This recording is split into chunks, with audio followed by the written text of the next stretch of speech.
ግብፅ የአባይ ወንዝ ስጦታ ናት ያለው የታሪክ አባት በመባል የሚታወቀው ሄሮዶተስ ነው። አባይ ለግብፅ የሕይወት መስመር እንደሆነ ይታመናል። ምክንያቱም ለሰብል ልማት የሚሆን ውሃ በማቅረብ በጠቅላላው የአባይ ሸለቆ ስልጣኔ እንዲያብብ አስችሏል። የግብፅን ግዛት ለሁለት የከፈለው የወንዙ ሰንሰለት ስልጣኔ እንዲያንሰራራ ምቹ ሁኔታን ፈጥሯል።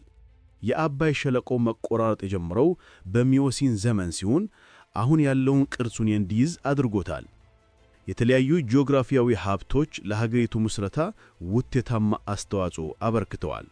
ለዘመናት በምስራቅና በምዕራብ ለም አፈርን የሚዘረጋው ዓመታዊ የጎርፍ መጥለቅለቅ ምክንያት የደለል ክምችት ተፈጥሯል። ውሃው ሲቀንስና በዳርቻው ሲፈስ የግብርናው ዓመት ይጀምራል። ይህም ግብፅ በሰው ልጅ ታሪክ ውስጥ ከመጀመሪያዎቹ የግብርና ማህበረሰቦች አንዷ እንድትሆን አድርጓታል። በፓሊዮሊቲክ ዘመን መገባደጃ ላይ የቅስት የጦር የወፍጮ ድንጋይ፣ የተሰፋ ቆዳ፣ የአጥንት ሥራዎችና የሸክላ ዕቃዎች በስፋት ይመረቱ ነበር። በሌላ በኩል ተመራማሪዎች በ4600ና በ4250 ዓመተ ዓለም መካከል በቲያም ዳርቻ በሚገኝ የኒዮሊቲክ ጎተራ ውስጥ በቆሎ የተሰበሰበ እንደነበር ለማሳየት የካርቦን 14 ምርመራዎችን ተጠቅመዋል። በኋላም ሰዎች ከሸንበቆና ከተጣር ጭቃ ጎጆዎችን ሰርተው በአባይ ረግረጋማ ጭቃማ አፈር ላይ በቆሎ መዝራት ጀመሩ። ጥንታዊቷ ግብፅ በሁለት ግዛቶች ተከፍላ ነበር።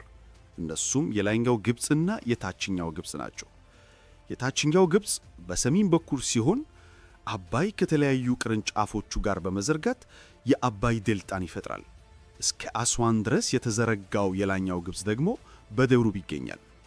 ሁለቱ መንግስታት በ3000 ዓመተ ዓለም አካባቢ በንጉሥ ናርመር አንድ ሆኑ። ነገር ግን እያንዳንዱ የራሱን የንግሥና አርማ ይዞ ቆይቷል። ለላይኛው ግብፅ ሐጀት ወይም ነጩ ዘውድ፣ ለታችኛው ግብፅ ደግሞ ደሽሬት ወይም ቀዩ ዘውድ ነበራቸው። በዚህ ምክንያት ፈርዖኖቹ የሁለቱ መሬቶች ገዢዎች በመባል ይታወቁ የነበረ ሲሆን እያንዳንዱ ግማሽ የተለየ የመሬት ሉዓላዊነትን የሚያመለክት ፕስኬንት የተባለ ድርብ ዘውድ ይደፉ ነበር።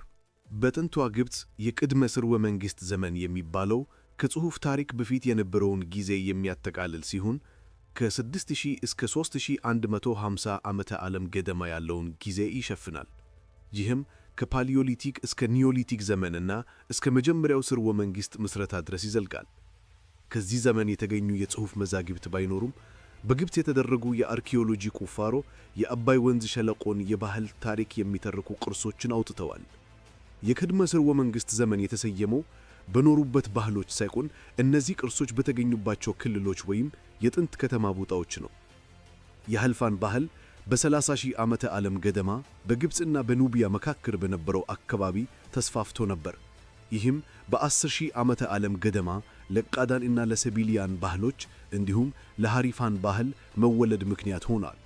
እነዚህ ሁሉ ባህሎች አዳኝ ሰብሰቢ ማህበረሰቦች የነበሩ ሲሆን ቀስ በቀስ ወደ ተቀማጭነት በመሸጋገር በግብርና ላይ የተመሰረቱ ቋሚ ሰፈራዎችን መስርተዋል። የፋዩም ኦሳይስ ከጊዛ ፕላቶ በስተደቡብ ምስራቅ የሚገኝ የተፈጥሮ ተፋሰስ ሲሆን ከ9,000 እስከ 6,000 ዓመተ ዓለም ባለው ጊዜ ውስጥ ለፋዩም ስልጣኔ መኖሪያ ሆኖ ነበር። እነዚህ ሰዎች በአንድ ሰፊ ሐይቅ አካባቢ ይኖሩ የነበረ ሲሆን ኑሯቸውን በግብርና በአደንና በአሳ ማጥመድ ይመሩ ነበር። የፋዩም ሰዎች ምግብ ለማከማቸት ከመሬት በታች ማከማቻ ያላቸው የሸንበቆ ቤቶችን ሰርተዋል። ከብቶች፣ በጎችና ፍየሎች የቤት እንስሳት ሆኖ የተያዙ ሲሆን የቅርጫት ሥራ እና የሸክላ ዕቃዎች ምርት አበዋል። በዚህ ወቅት የጎሳ አለቆች የሥልጣን ቦታዎችን መያዝ ጀመሩ። ይህም በቤተሰብ ወይም በጎሳ ክፍል ውስጥ ወደሚቀጥለው ትውልድ ሊተላለፍ ይችል ነበር። ማህበረሰቦች አብሮ ከሚጓዙ ጠቃቅን ጎሳዎች ወደ አንድ ክልል ውስጥ በቋሚነት ወደሚኖሩ የተለያዩ ጎሳዎች ስብስቦች ተሸጋገሩ። የፋዩም ባህል ከ5000 እስከ 4000 ዓመተ ዓለም ባለው ጊዜ ውስጥ ለመሪምዲ ባህል መነሻ ሲሆን ይህም ስያሜ የተሰጠው በአባይ ዴልታ በስተምዕራብ በኩል በዚያው ስም በሚጠራው ቦታ ከተገኙት ቅርሶች ነው። አብዛኞቹ ግብፃውያን ገበሬዎች ነበሩ። ግብርናም የሥርወ መንግሥት ግብፅ ኢኮኖሚ መሠረት ነበር።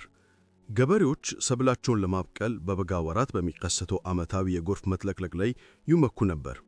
የመጀመሪያዎቹ የግብፅ ገበሬዎች አዳኝ ስብስቦች እንደነበሩ እናውቃለን። ከእንስሳት እርባታ በተጨማሪ እንደ ስንዴ፣ ምስር፣ ገብስ፣ ተልባ እና አተር ያሉ ሰብሎችን ይዘሩ ነበር። የአባይ ሸለቆ ኮንቬክስ መልክዓ ምድር የተለያዩ ተፋሰሶች እንዲፈጠሩ ያበረታታ ሲሆን በጥንት ጊዜያት እነዚህ ተፋሰሶች በየዓመቱ በጎርፍ ውሃ ይሞሉ ነበር። ይህ ጎርፍ አፈርን የሚያዳብር ደለልና ጭቃ ያመጣ ነበር። 130 ያህሉ የተገኙት እነዚህ ተፋሰሶች በጥንቷ ግብፅ የመስኖ ሥርዓቶችና የውሃ ማጠራቀሚያዎች ሆነው አገልግለዋል። ጎተራዎች ከሸክላ ጋኖች ወይም ቅርጫቶች የተሰሩ ሲሆን እስከ አንገታቸው ድረስ መሬት ውስጥ ይቀበሩ ነበር። የኤል ኦማሪ ባህል በ4000 ዓመተ ዓለም ገደማ በእነዚህ ስኬቶች ላይ በመገንባት በጭቃ የታሸጉ ግድግዳዎች ያላቸው ይበልጥ ውስብስብ የሆኑ ክብ ቤቶች ሰርተዋል። እነዚህ ሁሉ ባህሎች በታችኛው ግብፅ ማለትም ከሜዲተራኒያን ባህር ጋር በጣም ቅርብ በሆነው ሰሜናዊ ግብፅ ውስጥ የተሻሻሉና ያበቡ ሲሆን የላይኛው ግብፅ ሥልጣኔ ግን በኋላ ላይ ተፈጠረ። የባዳሪያን ባህል ነዋሪዎች እንደ ጥንት አባቶቻቸው በተንቀሳቃሽ ድንኳኖች ውስጥ ይኖሩ ነበር፣ ነገር ግን ቋሚ ቤቶችን ይመርጡ ነበር። ከባዳሪያን ዘመን በኋላ ናቃዳ አንደኛ በመባልም የሚታወቀው የአምራቲያን ዘመን መጣ። ይህም መስኮቶችና ምጃዎች፣ በጭቃ የተለበጡ ግድግዳዎች እና በዋናው መግቢያ ዙሪያ የንፋስ መከላከያዎች ያላቸው ይበልጥ ውስብስብ ቤቶችን ሠራ።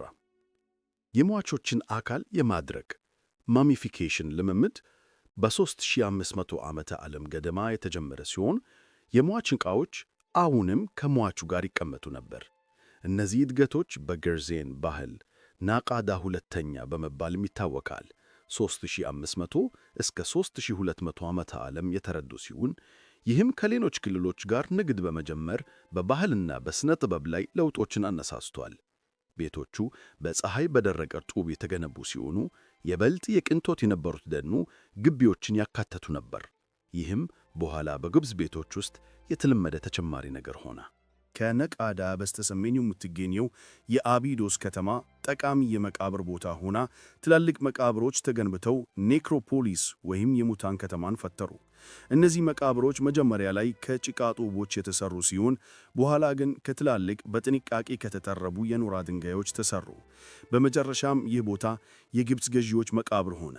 ምንም እንኳን ይህ ቢሆንም ከመላው ሀገሪቱ የተወጣጡ ግለሰቦች ሟቾቻቸውን በአቢዶስ እንዲቀበሩ ማድረጋቸውና ለማስታወሻቸውም የመቃብር ስጦታዎችን መስጠታቸውን መረጃዎች ያሳያሉ።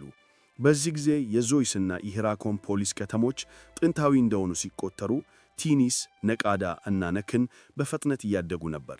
ከ3400 እስከ 3200 ዓመተ ዓለም ገደማ የተፈጠረው የሃይሮግሊፊክ ፊደል ለምዝግብ አያያዝ ይውል ነበር።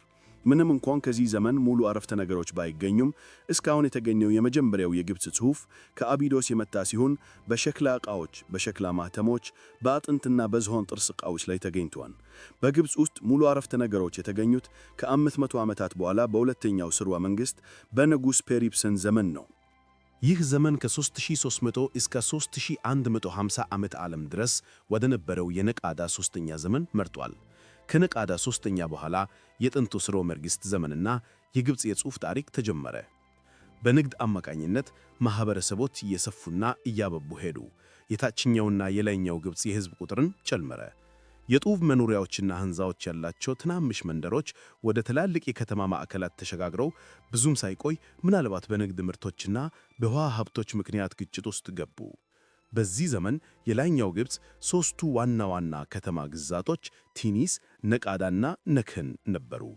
ቲኒስ ነክህንን ከመውሰዷ በፊት ነቃዳን ያሸነፈች ይመስላል።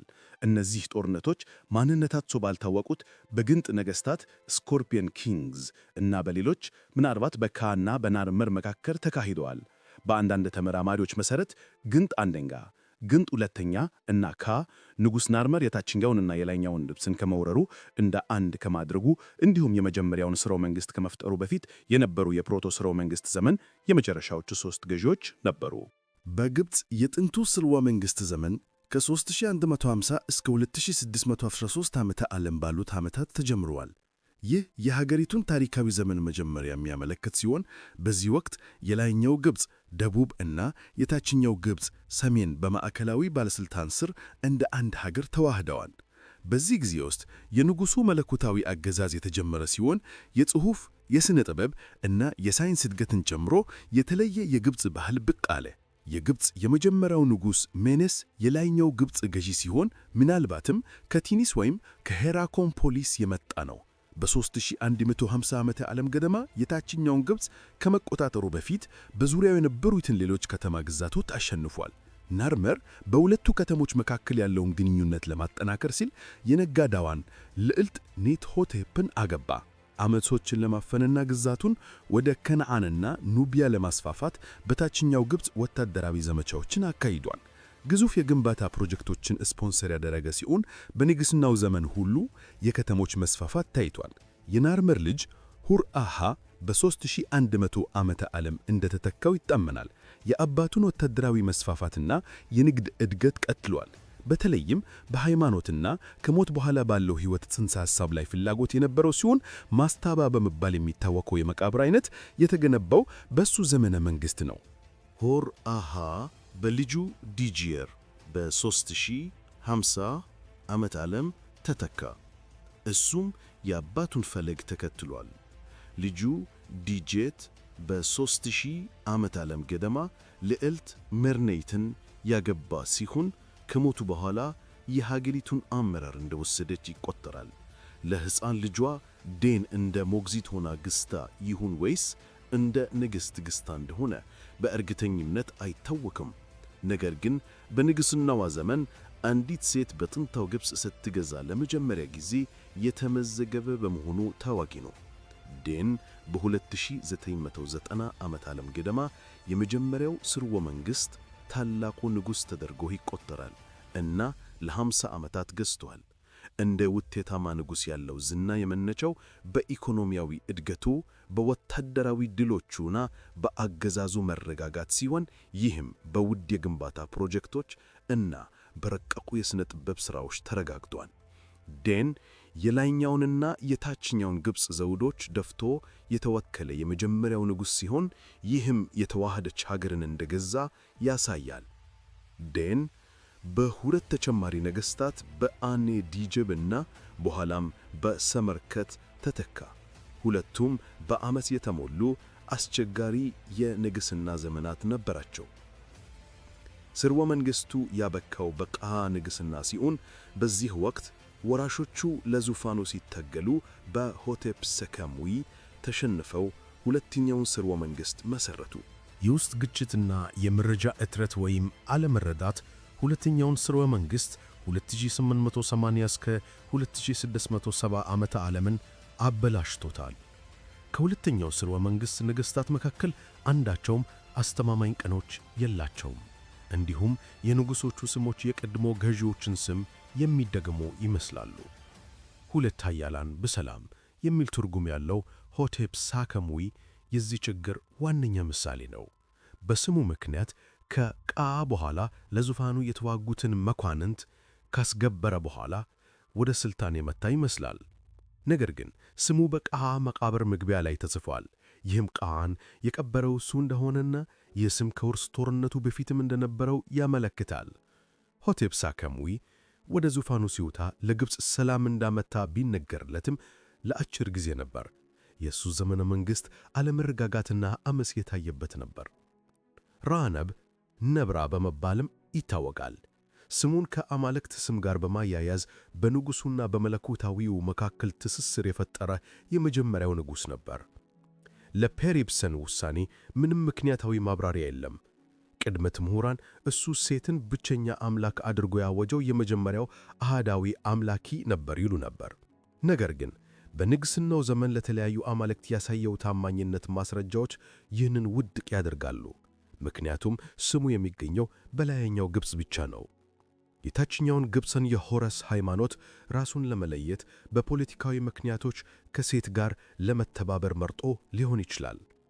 ምክንያቱም ምንም ይሆን በንግሥናው ዘመን ንግድ፣ ኢኮኖሚ፣ ሃይማኖታዊ ልምምድና ስነ ጥበባት ሁሉ የበለጸጉ ስለነበር እንደ ጥሩ ንጉሥ ይቆጠራል። ፔሪፕሰን ምናልባቱም በልጁ በካሰኬምዊ ተተካ። እሱም የቀድሞውን ግንባታ ፕሮጀክቶች የቀጠለና የግብፅን ሁለት ክልሎች ወደ ማዕከላዊ ቁጥጥር መልሶ እንዳመጣ ወይም ቢያንስ ውህደቱን እንዳጠናከረ ይታመናል። እሱ በጣም ታዋቂው ሥራዎች በሂራኮን ፖሊስና በአቢዶስ የሚገኙት ሐውልቶችና እንዲሁም የፈርዖን ጆሰር አባት በመሆኑ የሚጫወተው ሚና ይገኙበታል። የግብፅ ሦስተኛው ስርወ መንግሥት በንጉሥ ዲጆሰር ይጀምራል። ዲጆሰር በሳቃራ በሚገኘው የእርከን ፒራሚዱ ስቴፕ ፒራሚድ በጣም ይታወቃል። የማኔቶ የጊዜ ሰሌዳ ሳናኬት በሦስተኛው ስርወ መንግሥት ሲገዛ ማን እንደነበር አልፎ ተርፎም ስሙን በተመለከተ ግልጽ አይደለም። የሳናክት ስም የሚታወቀው ከአቢዶስ የንጉሥ ዝርዝር፣ ከቱሪን ፓፒረስ እና በቤት ካላፍ በሚገኘው የማስታባ መቃብር ቁጥር ኬቱ ውስጥ ከተገኙ 2 ቅርጻ ቅርጾች ብቻ ነው። ዲጆሰር እጅግ ብዙ ሐውልቶችን ስላቆመ የታሪክ ምሁራን የሥልጣን ዘመኑ ቢያንስ ለ20 ዓመታት እንደዘለቀ ለረዥም ጊዜ ገምተዋል። ወደ ሲና ወታደራዊ ዘመቻዎችን የጀመረ ሲሆን የግብፅን አንድነት አስጠብቋል። ይህም ለግንባታ ፕሮጀክቶቹና ለሥነ ጥበብ እድገት አስፈላጊውን መረጋጋት አስገኝቷል። በሳቃራ የሚገኘው የዲጆሰር የእርከን ፒራሚድ የግብፅ የመጀመሪያው የታወቀ ፒራሚድ ሲሆን የተነደፈው በሥነ ሕንፃ ባለሙያውና በዋና አማካሪው ቪዚየር ኢምሆቴፕ ነበር። ኢምሆቴፕ በዲጆሰር በግብፅ ሦስተኛው ስርወ መንግሥት ሁለተኛው ፈርዖን ስር ዋና አማካሪ፣ ጠቢብ፣ ሥነ ሕንፃ ባለሙያ፣ ኮከብ ቆጣሪና ዋና ሚኒስትር ነበር። በኋላም በመለኮትነት ደረጃ ተሽሞ በግብፅና በግሪክ እንደ መድኃኒት አምላክ የተመለከ ሲሆን ከግሪክ የመድኃኒት አምላክ አስክሊፔዎስ ጋር ይቆራኛል። በሜምፊስ የሳቃ ኔክሮፖሊስ ውስጥ የእርከን ፒራሚድን እንደነደፈ ይታመናል። 6 እርከኖች ያሉት ይህ ፒራሚድ በዓለም ላይ እጅግ ጥንታዊው በሕይወት የተረፈ የድንጋይ ሐውልት ነው። በሳቃራ ፒራሚድ አቅራቢያ በተገኘው የዲጆሰር ሐውልት ላይ ስሙን የያዘ ጽሑፍ ኢምሆቴፕን በዲጆሰር ፍርድ ቤት የነበረውን ከፍተኛ ደረጃ ይመሰክራል። ጽሑፉ የቅርጻ ቅርጽ መሪና የጠቢባን አለቃ የመሳሰሉ ማዕረጎችን ያካትታል። በድሮ መንግሥት ዘመን የነበረውን የግብፅ ማኅበረሰብና ሕክምና የሚያሳዩ ታሪካዊ ሰነዶች እንደሚያሳዩት የፈርዖን ፍርድ ቤት ዋና አስማተኛ ብዙ ጊዜ የሀገሪቱ ዋና ሐኪም ሆኖ ይሠራ ነበር።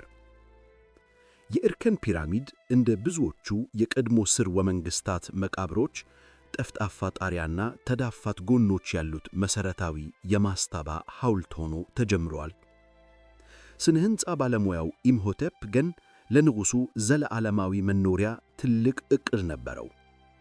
የእርከን ፒራሚድ እርስ በእርስ የተደራረቡ የማስታባዎች ተከታታይ ሲሆን እያንዳንዱ እርከን ከስሩ ካለው በመጠኑ ያነሰ ሆኖ የፒራሚድ ቅርጽ ይፈጥራል። ቀድምት ማስታባዎች ከጭቃ ጡቦች የተሰሩ ሲሆኑ የእርከን ፒራሚድ ግን በላያቸው ላይ የዛፎችና የሸምበቆ ቅርጾች በተቀረጹባቸው የድንጋይ ንጣፎች የተሰራ ነበር። ሲጠናቀቅ የእርከን ፒራሚድ 62 ሜትር ከፍታ የነበረው ሲሆን በዘመኑ ረጅሙ ሕንፃ ነበር። ዘራፊዎችን ለመከላከልና የንጉሡን አስከሬን በመቃብር ዕቃዎች ውስጥ ለማስጠበቅ የመቃብሩ እውነተኛ ክፍሎች ከመሠረቱ በታች እንደ መተላለፊያዎችና ክፍሎች ያሉት ግራ የሚያጋባ መንገድ ሆነው ተቆፍረዋል። ሆኖም ይህ ስልት አልተሳካም። ምክንያቱም መቃብሩ የንጉሡን አስከሬን ጨምሮ ሁሉንም ውድ ዕቃዎችን በጥንት ጊዜ ተዘርፏል። በመቃብር ውስጥ የተገኘው እግሩ ብቻ ነበር። ይህ ቢሆንም የእርከን ፒራሚድ ድንፍና ግንባታ የሦስተኛው ስርወ መንግሥት ግንበኞች ብልህነትና ራዕይ ምሳሌ ነበር። እነሱም በኋላ የተቀበረው ፒራሚድ፣ በሪድ ፒራሚድ እና የንብርብር ፒራሚድን ከብዙ ሌሎች መዋቅሮችና መቅደሶች ጋር አቆሙ። እነዚህ ቀደምት ባለራዕዮች ለሺህ ዘመናት ሰዎችን ላስደመሙትና ላነሳሱት ለአራተኛው ስርወ መንግሥት እውነትና ፒራሚዶች መሠረት ጥለዋል። የግብፅ የድሮ መንግሥት የፒራሚዶች ዘመን ወይም የፒራሚድ ሰሪዎች ዘመን በመባልም ይታወቃል። ምክንያቱም ታላቁን አራተኛ ስርወ መንግሥት ያካተተ ሲሆን በዚህ ወቅት ንጉሥ ስነፈሩ የፒራሚድ ግንባታ ጥበብን የተካነበትና የጊዛ ፒራሚዶች በኩፉ በካፍሬና በመንካሬ ዘመነ መንግሥት የተገነቡበት ጊዜ ነው። ከዚህ ዘመን ማለትም ከአራተኛው እስከ ስድስተኛው ስርወ መንግሥት ድረስ ያሉ ታሪካዊ ሰነዶች አናሳ ናቸው። የታሪክ ምሁራን የዘመኑን ታሪክ ቃል በቃል በድንጋይ ላይ የተጻፈ እና በአብዛኛው ስነ ሕንፃዊ እንደሆነ አድርገው ይቆጥሩታል። ምክንያቱም ምሁራን በሐውልቶችና በጽሑፎቻቸው አማካኝነት ታሪክን መገንባት ችለዋል። ፒራሚዶቹ ራሳቸው ስለ ግንበኞቻቸው ብዙ መረጃ ባይሰጡም አቅራቢያ የሚገኙ የቀብር መቅደሶችና ሐውልቶች የንጉሡን ስሞችና ሌሎች ጠቃሚ መረጃዎችን ይሰጣሉ። በተጨማሪም በዘመኑ በሌሎች ቦታዎች የተገኙ የድንጋይ ላይ ቅርጻ ቅርጾች የተለያዩ ክስተቶችንና የተከሰቱበትን ቀን ይመዘግባሉ። በመጨረሻም የአምስተኛው ስርወ መንግሥት የመጨረሻው ንጉሥ የነበረው የኡናስ መካነ መቃብር የመጀመሪያዎቹን የፒራሚድ ጽሑፎች ወይም ፒራሚድ ቴክስትስ ይዞ ተገኝቷል። እነዚህም በመቃብሩ ውስጥ ያሉ ዝርዝር ስዕሎችና ጽሑፎች ሲሆኑ የዘመኑን ሃይማኖታዊ እምነቶች ላይ ብርሃን ይፈነጥቃሉ። በግብፅ የድሮ መንግሥት ዘመን ልሂቃኑ ስነ ጥበብን ወጥ እንዲሆን አደረጉ። ምስሎችም የዋና ከተማዋን የሜምፊስን ጣዕም ለማንጸባረቅ በአንድ አይነት መልኩ ይመረቱ ነበር። ምንም እንኳን እንደ ስዕልና ስነ ጽሑፍ ያሉ ሌሎች የሥነ ጥበብ አይነቶች በድሮ መንግሥት የበለጠ ችሎታ ቢያሳዩም ከጥንቱ ስርወ መንግሥት መጨረሻና ከድሮ መንግሥት መጀመሪያ ጀምሮ የነበሩ ሐውልቶች በጣም ተመሳሳይ ናቸው። የድሮው መንግሥት በጣም ታዋቂ የሥነ ጥበብ ሥራዎች የጊዛ ፒራሚዶችና ታላቁ የጊዛ ስፊንክስ ሲሆኑ ሁለቱም እስከ ዛሬ ድረስ ይገኛሉ። ምንም እንኳን ትናንሽ መዋቅሮች በተመሳሳይ ጥንቃቄና ውበት የተሰሩ ቢሆኑም በእውነቱ ግብፃውያን በኋላ ዘመናት ለድሮው መንግሥት ስነ ጥበብና ስነ ሕንፃ ከፍተኛ ቦታ ሰጥተዋል። ምንም እንኳን ሁሉም የህብረተሰብ ክፍሎች ተመሳሳይ ሃይማኖታዊ ሥርዓቶችን ቢጋሩም ከሞት በኋላም እንኳ ማኅበራዊ ኢፍትሐዊነት ቀጥሏል። ከሞት በኋላ ሕይወትን ለማግኘት ብቸኛው ዋና እንቅፋት ከግብፅ ውጭ መቀበር ነበር። ግብፃውያን እንደገና ለመወለድ በግብፅ መቀበር እንዳለባቸው ያምኑ ነበር። በውጭ አገር ከሞቱ ዘመዶቻቸው ትክክለኛ የቀብር ሥነ ሥርዓቶች እንዲከናወኑና በአገራቸው መሬት እንዲቀበሩ በማድረግ ወደ ከሞት በኋላ ሕይወት እንዲገቡ ለማስቻል አስከሬናቸውን ለመመለስ ከፍተኛ ጥረት ያደርጉ ነበር። በጊዛና በሌሎች ቦታዎች ፒራሚዶችን የገነባውን የሰው ኃይል ለማስተባበር ከዚህ በፊት ታይቶ የማይታወቅ የቢሮክራሲ ብቃት ያስፈልግ ነበር። ይህ ቢሮክራሲም ሊሰራ የሚችለው በጠንካራ ማዕከላዊ ባለስልጣን ስር ብቻ ነበር። የግብፅን ህብረተሰብ በሚወክለው ፒራሚድ ጫፍ ላይ ንጉሡ ይቆማል። ቢያንስ በንድፈ ሐሳብ ደረጃ አማልክት የመላው ግብፅ ባለቤትነት ሰጥተውታል። በግብፅ ማኅበራዊ መዋቅር ውስጥ የተማሩና ያልተማሩ ክፍሎች ተከፋፍለው ነበር። የተማረው ክፍል ገዢው መደብ ነበር።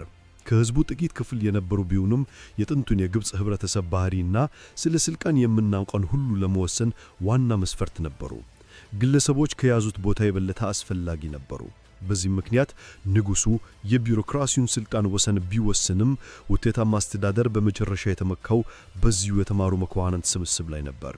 ያለነሱ ንጉሡ መግዛት አይችልም ነበር።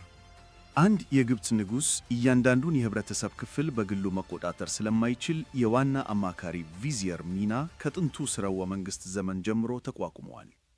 ጠቅላይ ሚኒስትር ከሚመስለው ከዋና አማካሪው ጋር በመሆን ለሌሎች የፍርድ ቤት አባላት ኃላፊነት ይመድባል፣ በጸሐፊዎች አማካይነት መልእክቶችን ይልካል፣ እንዲሁም ወታደራዊ የክልል ገዢዎች እንቅስቃሴዎችን፣ የሕዝብ ሥራ ፕሮጀክቶችንና የግብር ስብሰቦችን ከሌሎች ነገሮች ጋር ያስተዳድራል። የሦስተኛው ሥርወ መንግሥት የመጨረሻው ንጉሥ የነበረው ሁኒ የሜይዱም ፒራሚድን በመገንባት የድሮውን መንግሥት ግዙፍ የግንባታ ፕሮጀክቶችን እንደጀመረ ለረጅም ጊዜ ይታሰብ ነበር። ነገር ግን የሜይዱም ፒራሚድ ክብር የሚሰጠው ለአራተኛው ሥርወ መንግሥት የመጀመሪያው ንጉሥ ለስነፈሩ ሲሆን እሱም ምናልባት ከሁኒ አነስተኛ ሚስቶቹ በአንዷ የወለደው ልጅ ሊሆን ይችላል። ስነፈሩ የድሮውን መንግሥት ወርቃማ ዘመን የጀመረ ሲሆን በጣም የታወቁ ስኬቶቹ በዳሹር ለሱ የተገነቡት 2 ፒራሚዶች ናቸው። ስነፈሩ ሥራውን የጀመረው በሜይዱም በሚገኘው ፒራሚድ ሲሆን በቅርጹ ምክንያት ሐሰተኛው ፒራሚድ በመባል ይታወቃል። ከፒራሚድ ይልቅ ግንብ ይመስላል። የውጩ መሸፈኛውም በግዙፍ የጠጠር ክምር የተከበበ ነው። የሜይዱም ፒራሚድ የግብፅ የመጀመሪያው እውነተኛ ፒራሚድ ነበር፣ ነገር ግን አልዘለቀም። ይህም የሆነው በኢምሆቴፕ የመጀመሪያው ፒራሚድ ንድፍ ላይ ለውጦች በመደረጋቸው ሲሆን ይህም የውጩ መሸፈኛ በድንጋይ ላይ ሳይሆን በአሸዋ ላይ እንዲቀመጥ በማድረግ እንዲፈረስ አድርጎታል። የተጣመመው ፒራሚድና ቀዩ ፒራሚድ በዳሹር የሚገኙ የስነፈሩ መዋቅሮች ናቸው። የተጣመመው ፒራሚድ ስሙን ያገኘው በ55 ዲግሪ ማዕዘን ከፍ ብሎ ከዚያም ወደ 43 ዲግሪ ማዕዘን በቀነሱ ትናንሽ ድንጋዮች ስለሚለወጥ ነው። ይህም ወደ ላይ ሲታይ የመታጠፍ ስሜት ይሰጣል። ሰራተኞቹ መሠረቱንና ጎኖቹን ከጨረሱ በኋላ የ55 ዲግሪ ማዕዘን በጣም ገደላማ መሆኑን ተረድተው ሥራውን በተቻላቸው መጠን ለመጨረስ እቅዳቸውን ለውጠዋል። ስነፈሩ ችግሩን የተረዳ ይመስላልና ሦስተኛውን ፒራሚዱን ለመገንባት ቀጠለ። ስነፈሩ ኪሳራን ወይም ሐዘንን የማይፈራ ገዥ ይመስላል። የተጣመመው ፒራሚድ ደረጃውን ሳይሟላ ሲቀር በቀላሉ እንደገና ጀመረ። ቀዩ ፒራሚድ በግንባታው ላይ ቀይ የኖራ ድንጋይ በመጠቀሙ የተሰየመ ሲሆን ለተሻለ መረጋጋት በጠንካራ መሠረት ላይ የተገነባ ሲሆን በ43 ዲግሪ ዝንባሌ ከፍ ብሏል። 105 ሜትር ከፍታ ያለው ቀዩ ፒራሚድ የግብፅ የመጀመሪያው ውጤታማ እውነተኛ ፒራሚድ ነበር። መጀመሪያ ላይ እንደ ሌሎች በኋላ ፒራሚዶች በነጭ የኖራ ድንጋይ የተሸፈነ ሲሆን ይህም በጊዜ ሂደት እየፈረሰ በሰዎች ለሌሎች የግንባታ ፕሮጀክቶች ተሰብስቧል። በሳqqara ከሚገኘው የዶጀሰር ኮምፕሌክስ ፈለግ በመከተል ስነፈሩ በቀዩ ፒራሚድ ዙሪያ የቀብር መቅደሶችንና ሌሎች መዋቅሮችን አስገንብቷል። ካህናትም ፒራሚዱ ከተጠናቀቀ በኋላ የዕለት ተዕለት እንቅስቃሴዎችን ይቆጣጠሩ ነበር። ይህ ሁሉም ያመለክተው የእሱን አገዛዝ መረጋጋት ሲሆን፣ ይህም ሲሞት ለልጁ ለኩፉ አስረክበዋል። የጥንት ግሪክ ጸሐፊዎች ኩፉን ኪዮፕስ ብለው ይጠሩት የነበረ ሲሆን በጊዛ በሚገኘው ታላቁ ፒራሚዱ በጣም ይታወቃል። በጽሑፎቻቸው ላይ ግሪኮች እሱን እንደ ጨካኝ ገዢ አድርገው ይገልጹታል። ሕዝቡን የሚጨቁንና ያለ ፍላጎታቸው ለሱ እንዲሰሩ የሚያስገድድ አድርገው ያቀርቡታል። ይህ አመለካከት የተፈጠረው በዌስትካር ፓፒረስ ውስጥ በሚገኙ ተረቶች ሊሆን ይችላል።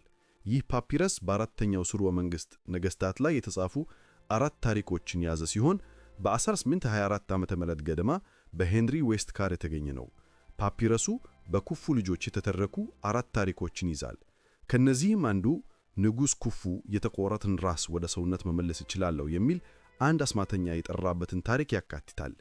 አንዳንድ ምሁራን ማሳያ እንዲቃረብለት የጠየቀበትን ድርጊቱን እንደ ክፋት ወይም ግዴለሽነት ይተረጉሙታል። በኩፉ ዘመነ መንግሥት ግብፅ ከኑቢያና ከሊቢያ ጋር ባደረገቻቸው ወታደራዊ ጦርነቶች እንዲሁም እንደ ባይብሎስ ካሉ ከተሞች ጋር ባደረገቻቸው ትርፋማ የንግድ ስምምነቶች ይበልጥ ሀብታም ሆነች። በተጨማሪም የሕዝቡን ኑሮ ለማሻሻል በግርምና ፈጠራዎች ላይ ኢንቨስት አድርጓል። በዘመነ መንግሥቱ የዓለም የመጀመሪያው የተመዘገበ ግድብ በዋዲ ጋራዊ ከዘመናዊው ሄልዋን በስተምዕራብ በሚገኝ የተራራ ሰንሰለት ላይ ተገንብቷል። ይህ ግድብ በከተማ ውስጥ ላሉ እርሻዎችና ለሌሎች የውሃ አቅርቦትን አሻሽሏል። ታላቁ የጊዛ ፒራሚድ ከጥንታዊዎቹ 7 የዓለም ድንቆች የመጨረሻው ሲሆን የግብፅ መለያ ምልክት ነው። የሚገኘው በጊዛ ፕላቱ ላይ ከዘመናዊቷ ካይሮ ከተማ አቅራቢያ ሲሆን በኩፉ ዘመነ መንግሥት ከ20 ዓመታት በላይ ተገንብቷል። ስለ ፒራሚዱ ዓላማ ብዙ መላምቶች ቢኖሩም በጣም በሰፊው ተቀባይነት ያለው ሐሳብ ለንጉሡ መቃብር ሆኖ መገነባቱ ነው። ሆኖም እንዴት እንደተገነባ እስከ ዛሬ ድረስ እንቆቅልሽ ነው። የታሪክ ምሁራን ድንጋዮቹን ወደ ቦታቸው ለማንቀሳቀስ በሕንፃው ውጫዊ ክፍል ዙሪያ የሚሄዱ መወጣጫዎች ራምፕስ ስለመኖራቸው ሐሳብ ላይ አሁንም ይከራከራሉ። እነዚህ ንድፈ ሐሳቦች ፒራሚዱ በጥንት ግብፃውያን የተገነባው ምናልባትም ለነሱ በጣም የተለመዱ ስለነበሩ ለመመዝገብ አስፈላጊነት ያልተሰማቸው ቴክኒካዊ ዘዴዎችን በመጠቀም መሆኑን የሚያረጋግጡ የጨመሩ ያሉ ማስረጃዎች ቢኖሩም ቀጥለዋል። ይህ ቢሆንም የውስጥ መተላለፊያዎች፣ ዘንጎችና ክፍሎች ውስብስብነት እንዲሁም በአቅራቢያው የሚገኘው የኦሳይረስ ዘንግ ኦሳይረስ ሻፍት እነዚህ የኢህአዴግ ንድፈ ሐሳቦች እንዲቀጥሉ ያበረታታል። እንዲሁም ፒራሚዱ እንዴት እንደተገነባና ከአራቱ ዋና አቅጣጫዎች ጋር ያለው አቀማመጥ እንቆቅልሽ መሆኑም አስተዋጽኦ ያደርጋል። በዚያን ጊዜ ሄሚዩኑ የተባለ አንድ ታዋቂ ሰው በአራተኛው ሥርወ መንግሥት በኩፉ ዘመነ መንግሥት ዋና አማካሪና ከንጉሡ ዘመዶች አንዱ ነበር። ታላቁን ፒራሚዱን የመገንባትና የግንባታ ሥራዎቹን የመቆጣጠር ኃላፊነት የነበረበት ሲሆን የተቀበረውም በኩፉ ፒራሚድ አቅራቢያ ነው። የፒራሚዱን የግንባታ ሥራ የተከናወነው በባለሙያና በሰለጠኑ ሠራተኞች ሲሆን በመንግሥት ለሥራው ተቀጥረው ነበር። እነዚህ ሠራተኞች ወይ ዕዳ ለመክፈል፣ የማኅበረሰብ አገልግሎት ለመፈጸም ወይም ለሰዓታቸው ክፍያ ይከፈላቸው ነበር። ዓመታዊው የአባይ ወንዝ መጥለቅለቅ ለግብፃውያን ሕልውና አስፈላጊ ነበር። ምክንያቱም ከወንዙ ዳርቻ የበለጸገ አፈርን በጠቅላላው የእርሻ መሬቶች ላይ ያከፋፍል ነበር። ሆኖም በጎርፍ ወቅት በእነዚህ መሬቶች ላይ እርሻን የማይቻል ያደርግ ነበር። በእነዚህ ጊዜያት መንግሥት ግዙፍ ሐውልቶችን በመገንባት ለእርሻ ሠራተኞች ሥራ ይሰጥ ነበር። ድንጋዮችን የማንቀሳቀስ፣ ሐውልቶችን ኦቤሊስክስ የማቆም፣ መቅደሶችን የመገንባት እና እስከ ዛሬ ድረስ ሰዎችን የሚያስደንቁና የሚያነሳሱ ፒራሚዶችን የመገንባት እውነተኛውን አካላዊ ሥራ ያከናወኑት እነዚህ ግለሰቦች ነበሩ። ኩፉ ከሞተ በኋላ በሕጋዊው መስመር ውጭ በነበረ ጀደፍሬ በተባለ የቤተሰብ አባል ተተካ። ጀደፍሬ የኩፉ ልጅ ነበር፣ ነገር ግን የተመረጠው ወራሽ አይመስልም።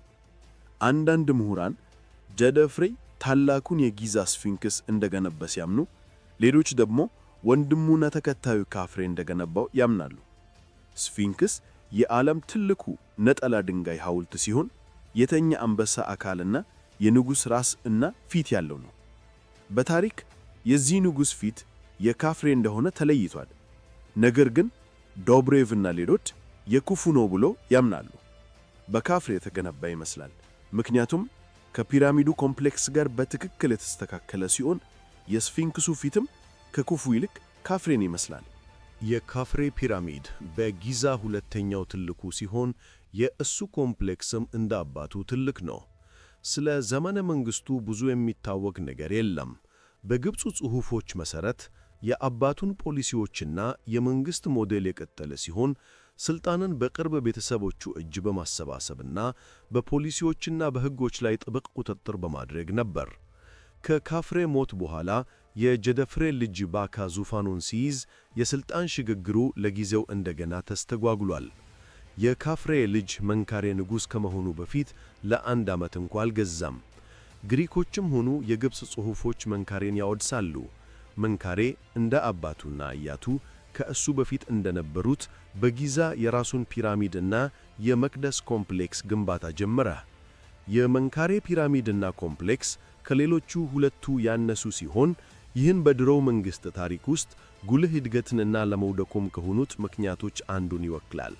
ታላቁን ፒራሚድ ለመገንባት የሚያስፈልጉት ሀብቶች በመንካሬ ዘመን አርቴክ ላይ አልነበሩም። ነገር ግን ከአባቶቹና ከአያቶቹ ጋር የሚመጣጠን ዘላለማዊ መኖሪያ ለማቋቋም የተቻለውን ሁሉ አድርጓል። የመንካሬ ልጅና የተመረጠው ተከታይ ኩዌንሬ ይህ ፒራሚድ በሚገነባበት ወቅት ሞተ። ይህም የሥርወ መንግሥቱን የሥልጣን ሽግግር አበላሸ። መንካሬም የፒራሚዱ ኮምፕሌክስ ከመጠናቀቁ በፊት ሞተ። ለ30 ዓመታት ቢገዛም የቀድሞቹን ሥራ መጨረስ አልቻለም። ይህም ብዙ የታሪክ ምሁራን በእጁ ላይ የነበሩት ሀብቶች እየቀነሱ በመምጣታቸው እንደሆነ ይናገራሉ። የመንካሬ ተከታይ ሸፕሰስካፍ የመንካሬን መዋቅር በጊዛ ጨረሰ። ነገር ግን የተከበረው በሳቃራ በሚገኝ በአንጻራዊ ሁኔታ ሲታይ አነስተኛ በሆነ ማስታባ ውስጥ ነበር። ቀደም ሲል እንደተገለጸው ነገሥታቱ ለቀብር መዋቅሮቻቸውና ለሕንፃዎቻቸው ከፍተኛ ሀብቶችን ያዞሩ ነበር። ነገር ግን እነዚህ መቅደሶችና ቤተ መቅደሶች ከንጉሡ ይልቅ እነሱን በሚያስተዳድሩት ካህናት ሥልጣን ስር እየወደቁ መጡ። ምንም እንኳን የጊዛ ፕላቶ አሁን በካይሮ ዳርቻ ላይ ያለ አሮጌ በአሸዋ የተሸፈነ ቦታ ቢሆንም በመንካሬ ዘመን በሕይወት ያሉ ሰዎች የሚንከባከቡት የሙታን ከተማ ነበር። ጊዛ የካህናት ቤቶች፣ መቅደሶች፣ የሠራተኞች ማረፊያዎች፣ ሱቆች፣ ፋብሪካዎች፣ የቢራ ፋብሪካዎች እና የአንዲት ትንሽ ከተማ መገልገያዎች ሁሉ ነበሯት። በጥንቷ ግብፅ የሲቪል ሕይወት በጣም ንቁ ነበር። ዝቅተኛው ማኅበራዊ መደብ የሚሰሩበትን መሬት ወይም የሚኖሩበትን ቤት በባለቤትነት ያልያዙ ገበሬዎችን ያቀፈ ነበር። መሬቱ የንጉሡ፣ የፍርድ ቤት አባላት፣ የክልል አስተዳዳሪዎች፣ የካህናት ንብረት ነበር። ቀኑን ለመጀመር ገበሬዎች ለመኳንንቱ እንሳ ይሉ ነበር። ገበሬዎች ሌላ ምንም አይነት ሙያ ቢኖራቸውም በተግባር ሁልጊዜም ገበሬዎች ነበሩ። ሰብላቸውን ያመርቱና ይሰበስቡ ነበር። አብዛኛውን ለመሬቱ ባለቤት እየሰጡ የተወሰነውን ለራሳቸው ያስቀምጡ ነበር። አብዛኞቹ የግል የአትክልት ቦታዎች ነበራቸው። ሴቶቹ ሲያለሙት፣ ወንዶቹ ደግሞ በእርሻ ውስጥ ይሰሩ ነበር። ዝቅተኛው የህብረተሰብ ክፍል በንግድ ውስጥ ጥቅም ላይ የሚውሉትን ዕቃዎችን ያመርት ነበር። ይህም ስልጣኔው በአጠቃላይ እንዲቀጥል ያስችለዋል። እነዚህ ገበሬዎች የግብፅን ፒራሚዶች እና ሌሎች ሐውልቶችን የገነባው የሰው ኃይል አካል ነበሩ። የአባይ ወንዝ ዳርቻዎች ሲጠለቀለቁ እርሻ አስቸጋሪ ስለሚሆን ወንዶቹና ሴቶቹ ወደ ንጉሡ ፕሮጀክቶች ለመስራት ይሄዱ ነበር። ይህ ሥራ ሁልጊዜ የሚከፈለው ነበር። ከግብፅ ታላላቅ ሐውልቶች መካከል የትኛውም በባሪያ ጉልበት እንደተገነባ የሚገልጽ ምንም አይነት የጽሑፍ ወይም የአካላዊ ማስረጃ የለም። እንደ ፒራሚድ እና ተያያዥ የቀብር ኮምፕሌክሶች፣ መቅደሶች እና ሐውልቶች ወይም ኦቤሊስኮች ያሉ ሐውልቶችን የመገንባት ሥራ ለገበሬው ወደ ላይ መውጣት ብቸኛ ዕድል ይሰጠው ነበር። በተለይም ችሎታ ያላቸው ሳሊዎች እና ቀራጮች በግብፅ ከፍተኛ ተፈላጊነት የነበራቸው ሲሆን ድንጋዮቹን ከቦታ ቦታ ከሚያጓጉዙት ያልተሰለጠኑ ሠራተኞች በበለጠ ይከፈላቸው ነበር። ገበሬዎች ሙያ በመማርና ሰዎች የሚፈልጓቸውን የአበባ ማስቀመጫዎች፣ ጎድጓዳ ሳህኖችና ሌሎች የሸክላ ዕቃዎችን በማምረት ደረጃቸውን ከፍ ማድረግ ይችሉ ነበር። ችሎታ ያላቸው አናጢዎች ጠረጴዛዎችን፣ ዴስኮችን፣ ወንበሮችን፣ አልጋዎችንና የማከማቻ ሳጥኖችን በመስራት ሀብት ሊያፈሩ ይችሉ ነበር። ሰዓሊዎች ደግሞ የከፍተኛ መደብ መኖሪያ ቤቶችን፣ ቤተ መንግሥቶችን፣ መቃብሮችንና ሐውልቶችን ለማስጌጥ ያስፈልጉ ነበር። የቢራ ጠማቂዎችም በተመሳሳይ ከፍተኛ ግምት ይሰጣቸው ነበር። የቢራ ፋብሪካዎችም አልፎ አልፎ በሴቶች ቁጥጥር ስር ነበሩ። በጥንቷ ግብፅ ታሪክ መጀመሪያ ላይ በሴቶች የሚተዳደሩ ይመስላሉ። ቢራ በጥንቷ ግብፅ በጣም ተወዳጅ መጠጥ የነበረ ሲሆን ብዙውን ጊዜ እንደ ክፍያ አይነት ይውል ነበር። በጊዛ ፕላቱ ላይ የሚሰሩ ሠራተኞች በቀን 3 ጊዜ የቢራ ድርሻ ይሰጣቸው ነበር። አምላክ ኦሳይርስ መጠጡን ለሕዝቡ እንደሰጠ ይነገር ነበር። የቢራ ፋብሪካዎችም በእማ አምላክ ትጄኔት ቁጥጥር ስር ነበሩ። ጋብቻዎች በጥንቷ ግብፅ ከሃይማኖታዊ ይልቅ ዓለማዊ ነበሩ። በየትኛውም መደብ ውስጥ ያሉ አብዛኞቹ ሰርጎች በወላጆች ይታከዱ ነበር። የጥንት ግብፃውያን ሕይወት ሁሉ ሥራ አልነበረም። በስፖርት፣ በቦርድ ጨዋታዎችና በሌሎች እንቅስቃሴዎች በመሳተፍ ለመዝናናት ብዙ ጊዜ ያገኙ ነበር። ሆኪ፣ የእጅ ኳስ፣ ቀስት ውርወራ፣ ዋና፣ ገመድ ጉተታ፣ ጂምናስቲክስ፣ መቅዘፍና የውሃ ጦርነት በመባል የሚታወቅ ስፖርት፣ ይህም በአባይ ወንዝ ላይ በትናንሽ ጀልባዎች የሚካሄድ የባህር ጦርነት ሲሆን አንዱ ተዋጊ ሌላውን ከጀልባው ለማውጣት ሲሞክር ሁለተኛው የቡድን አባል ጀልባውን ያንቀሳቅሳል። ሁሉም የጥንት ግብፅ ስፖርቶች ነበሩ። የጥንቷ ግብፅ በዓላት እንደ ዝግጅቱ ባህሪ በራሳቸው መንገድ የተለዩ ነበሩ። ነገር ግን ሁሉም አንድ የጋራ ነገር ነበራቸው፤ መጠጣት እና መብላት። የግብፅ አመጋገብ በአብዛኛው በእህል፣ በስንዴና በአትክልቶች ላይ የተመሠረተ ነበር። ሥጋ በጣም ውድ የነበረ ሲሆን ሊገዙት የሚችሉት ንጉሣውያን ብቻ ነበሩ። አራተኛው ሥርወ መንግሥት በሸብሰስካፍ አጭር የንግሥና ዘመን አብቅቶ አምስተኛው ሥርወ መንግሥት በትንሽ ተስፋ ተጀመረ። አምስተኛው ሥርወ መንግሥት የፀሐይ ንጉሶች ሥርወ መንግሥት በመባል ይታወቃል። ምክንያቱም ብዙዎቹ ማዕረጎቻቸው ራ ብዙም ጊዜ ሬ ተብሎ የሚሸተው የተባለውን የአምላክ ስም ይይዛሉ። ከእነዚህ ገዢዎች መካከል የመጀመሪያዎቹ ሦስቱ ዩሰርካፍ፣ ሳሁሬ እና ካካይ በኋላ በዌስትካር ፓፒረስ ተረት የንጉሶች ልደት ውስጥ በመለኮታዊነት እንደተመረጡ ተዘክረዋል። ሥርወ መንግሥቱ በንጉሥ ዩሰርካፍ ይጀምራል። ነገር ግን ክንትካውስ የምትባል ሴት ምናልባትም የመንካሬ ልጅ በግብፅ ጽሑፎች ውስጥ የላይኛውና የታችኛው ግብፅ የሁለት ነገሥታት እናት ሆና በጉልህ ትታያለች። ምንም እንኳን እነዚያ ነገሥታት እነማን እንደነበሩ ግልጽ ባይሆን። ሐውልቷ በጊዛ አራተኛው ፒራሚድ ሲሆን እሷም ትልቅ ቦታ የነበራት ሰው ነበረች። ስለ እሷ ብዙ የሚታወቅ ነገር የለም። ዩሰርካፍ በአቡሲር በሚገኘው የፀሐይ መቅደስ ቴምፕል ኦፍ ዘ ሰን ላይ በሠራው ሥራ በጣም ይታወቃል። ይህ መዋቅር በአራተኛው ሥርወ መንግሥት መጀመሪያ ላይ ከነበረው የንጉሡ አቋም ጉልህ የሆነ መለያየትን እና ጊዛ የንጉሡ መቃብር ኔክሮፖሊስ ሆኖ የማብቃቱን መጀመሪያ ይወክላል። የፀሐይ አምላክ ራ አሁን በቀጥታ በሕዝቡ በኩል በካህናት በኩል ይመለክ ነበር። የንጉሡም የአምላክ ዋና ተወካይ የመሆን ቦታ ቀንሷል። የዩሰርካፍ ልጅ ሳሁሬ ተክቶት የቀብር ኮምፕሌክሱን በአቡሲር ከፀሐይ መቅደስ አቅራቢያ ሠራ። ሳሁሬ የመጀመሪያውን የግብፅ ጉዞን ወደ ፑንት የመራና ከሌሎች ሀገሮች ጋር ጉልህ የንግድ ስምምነቶችን ያዘጋጀ ብቁ ንጉሥ ነበር። ፑንት በሌላ በኩል ከትልቅ ስኬቶቹ አንዱ ነበር፣ ምክንያቱም የብዙዎቹ የግብፅ ውድ ሀብቶች ምንጭ ሆነ። በጊዜ ሂደትም የአማልክት አፈታሪካዊ ሀገር ተደርጎ ይቆጠር ነበር። ሳሁሬ በአቡሲር የራሱን የፀሐይ መቅደስ የገነባ ሲሆን በሕንፃው ውስጥ የዘንባባ ቅርጽ ያላቸው አምዶችን ፓልሚፎርም ኮለምስ የተጠቀመ የመጀመሪያው ነበር። ይህም በኋላ በግብፅ ውስጥ ላሉ አምዶች መደበኛ ሆነ። የሳሁሬ የጦርነት ገድሎችና ጥንቃቄ የተሞላበት የሀብት አያያዝ ሀገሪቱን አበለጸጓል። ይህም በቀብር ኮምፕሌክሱ ላይ በተሠራው ውስብስብ ሥራና በተገኙት ጽሑፎች ተረጋግጧል። ልጁ ነፈሪር ካሬ ካካይ ተተካው። ጽሑፎች እንደሚያመለክቱት ጥሩና የተከበረ ንጉሥ ነበር። ነገር ግን ስለ ዘመነ መንግሥቱ ብዙ የሚታወቅ ነገር የለም። ከዚህ በስተቀር በቁጥጥሩ ስር በነበረበት ጊዜ ካህናት ይበልጥ የበላይ ሆኑ። ልጁ ነፈረፈሬ ተተካው። ነገር ግን በወጣትነቱ ምናልባትም በ20 ዓመቱ ሞተ። እሱን የተከተለው ንጉሥ ሸብሰስ ካሬ ነበር። ኒውሳሬ ኢኒ እሱን ተክቷል። በንግሥናው ዘመን ራ ካህናት ይበልጥ ሥልጣን አገኙ። የመቅደሶችና የቀብር ሕንፃዎች ቢሮክራሲም አደገ። ይህም የመቅደሶችን እንክብካቤና ጥገና ለሚከፍሉት የንጉሣዊ ግምጃ ቤቶች ሸክም ሆነ። መንካሆር ካዩ እሱን ተክቷል። ነገር ግን ስለ ዘመነ መንግሥቱ ብዙ የሚታወቅ ነገር የለም። ከዚህ በስተቀር የፀሐይ መቅደስ የገነባ የመጨረሻው ንጉሥ መሆኑ ነው። ጀትካሬ ኢሰሲ በ25ኛው ክፍለ ዘመን መጨረሻና በ24ኛው ክፍለ ዘመን አጋማሽ ዓመተ ምህረት እሱን ተክቷል። የጀትካሬ ኢሰሲ ሥርወ መንግሥት ግልጽ አይደለም። የመንካሆር ካዩ ሊስት ተደርጎ አይቆጠርም፣ ነገር ግን ተዘማጅ ሊሆን ይችላል። ኢኮኖሚውን ለማረጋጋት በአስተዳደሩና በቀሳውስቱ ላይ በስፋት ማሻሻያዎችን ያደርጋል። ጀትካሬ ኢሰሲ ለፀሐይ አምላክ መቅደስ የማቆምን ልማዳዊ አሰራር አልተቀበለም። የቀብር መዋቅሮችን ለመጠበቅ የሚያስፈልጉትን የቄሶችን ቁጥርም ቀንሷል። ሁለተኛውን የፑንጥ ጉዞም አዘጋጅቷል።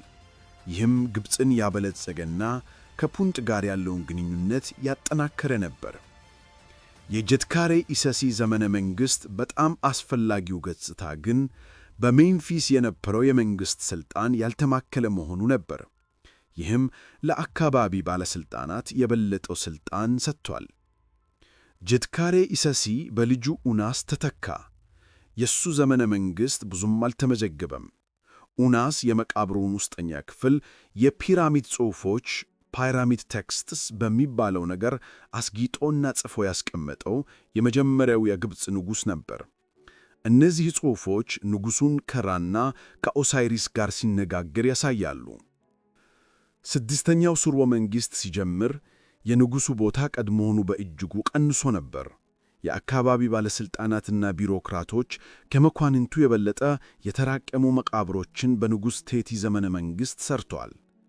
በሦስተኛው ክፍለ ዘመን ዓመተ ምዕት የታሪክ ምሁራን ማኔቶ መሠረት ቴቲ በጠባቂዎቹ ተገደለ። ይህ ድርጊት ከዚህ በፊት የማይታሰብ ነበር።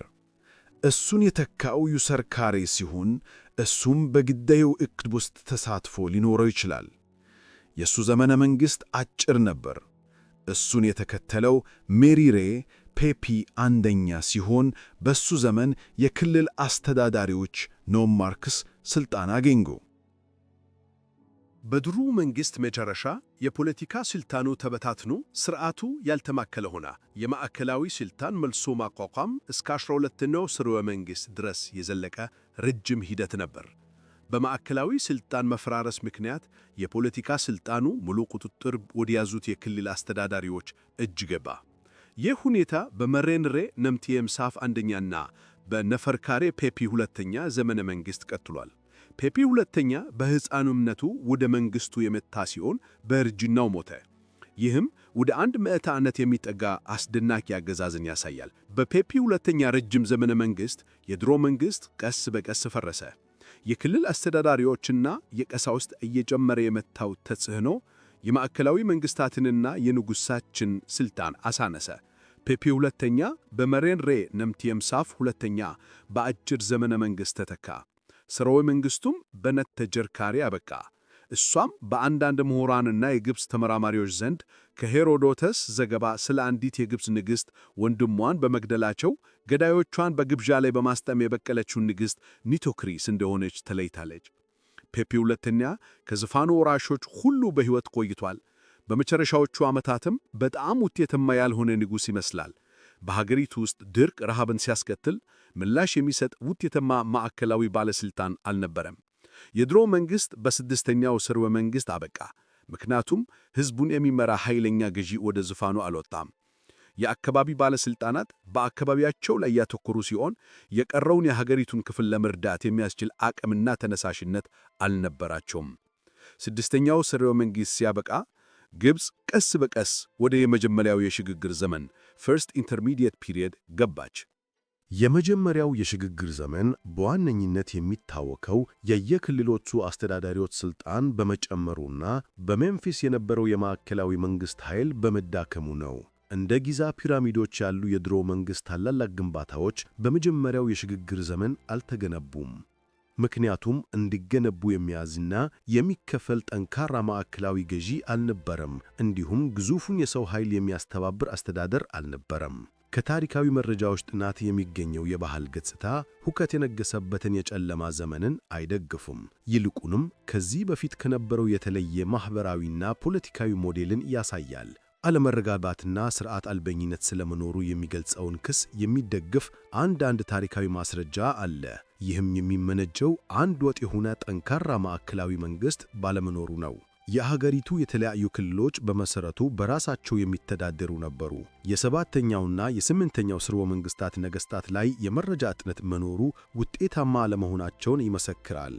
ማንነታቸውና ዘመናቸው በግብፅ ታሪክ መዛግብት ውስጥ ተረስቷል። የጥንቷ የሜምፊስ ከተማ በአንድ ወቅት የድሮ መንግሥት ነገሥታት ወራሾች ነን ብለው በሚቆጥሩ ገዢዎች ተትታለች። ከዚያም የ9ኛውና የ10ኛው ሥርወ መንግሥታት ገዢዎች ሄራክሊዮፖሊስን ማዕከላቸው አድርገው በመያዝ ራሳቸውን የግብፅ እውነተኛ ነገሥታት አድርገው አወጁ። በ212 ዓመተ ዓለም ገደማ ቴብስ ውስጥ የክልሎቹ ታላቅ ጌታና የካህናት የበላይ ተቆጣጣሪ የሚዩትን የተለመዱ ማዕረጎች የተሸከመው የቴብስ ክልል አስተዳዳሪ ኖማርክ ኢንቴፍ ወደፊት መጣ። የሄራክሊዮፖሊስ ነገሥታትን ሥልጣን ተቃወመ። ኢንቴፍ አንደኛ የግብፅን 11ኛ ሥርወ መንግሥት የመሠረተ ሲሆን ለሀገሪቱ አንድነት ግፊት አድርጓል። በመካከለኛው መንግሥት ዘመን ኃያሉ ኢንቴፍ በመባል ይታወቅ የነበር ሲሆን ለእሱ ክብር በካርነክ መቅደስ ውስጥ ሐውልት ቆሞለት ነበር። ይህ ደግሞ ወደ አዲስ ዘመን ወደ መካከለኛው መንግሥት ሚድል ኪንግደም የሚያመራው መንገድ ነበር። ምንም እንኳን መንቱሆቴፕ ሁለተኛው ሜኔስ በመባል ቢታወቅም ግብፅን አንድ በማድረግ የመካከለኛው መንግሥት ዘመንን ያስጀመረው እሱ ቢሆንም ወደዚያ አንድነት የሚወስደው መንገድ በኢንቴፍ አንደኛና በተከታዮቹ ተጠርግተዋል። መንቱሆቴፕ አንደኛ በ2115 ዓመት አልመቃፍ ገደማ የኢንቴፍ አንደኛን መንገድ ተከትሎ በአቅራቢያው የነበሩትን ክልሎች ለቴብስ አስገበረ። ይህም የከተማዋን ደረጃና ጥንካሬ በእጅጉ ጨምሯል። የእሱ ሥራዎች በቀዳሚዎቹ ቀጥለዋል። መንቱሆቴፕ ሁለተኛ እነዚህን ቅደም ትግሎች በመጠቀም በመጨረሻ ሄራክሊዮፖሊስን አሸነፈ። ከዚያም ለአሮጌዎቹ ነገሥታት ታማኝ ሆነው የቆዩትን ክልሎች ሲቀጣ፣ ቴብስን ያከበሩትን ደግሞ ሸልመዋል። መንቱሆቴፕ ሁለተኛ ከአንድነት ሂደት በኋላ ጊዜውን ለአገዛዝ፣ ለወታደራዊ ስኬቶች እና ለግንባታ ፕሮጀክቶች አዋለ። የመንቱሆቴፕ ተከታይ መንቱሆቴፕ ሦስተኛ ከ2010 እስከ 1998 ዓመት አልመቀፍ ባለው ጊዜ ውስጥ የገዛ ሲሆን የእሱን ፕሮግራሞች አስጠብቆ አስፋፍቷል። ወደ ፑንት ጦር የላከ ሲሆን የሰሜናዊውን ዴልታ ድንበሮች አጠናክሯል። መንቱሆቴፕ አራተኛ እሱን ተክቷል። ሙሉ የ7 ዓመት አገዛዙ ጸጥ ያለ ነው። ነገር ግን ምናልባት የቀድሞውን ፖሊሲዎች ውጤታማ በሆነ መንገድ ቀጥሎ ሊሆን ይችላል። ምክንያቱም አመነ መሃት እሱን እንደ ንጉሥ ሲተካው ሀገሪቱ የበለጸገች ነበረች። አመነ መሃት የመንቱሆቴፕ አራተኛ ዋና አማካሪ ወይም ቪዚር በነበረበት ጊዜ ለንጉሡ ፕሮጀክት ድንጋይ ለማውጣት በተላከበት ወቅት ያያቸውን ያልተለመዱ ክስተቶች የሚገልጽ ጽሑፍ አሰርቷል። በመጀመሪያ እንዲት ሚዳጓ ለንጉሡ የሬሳ ሳጥን ክዳን በተመረጠው ድንጋይ ላይ ወለደች።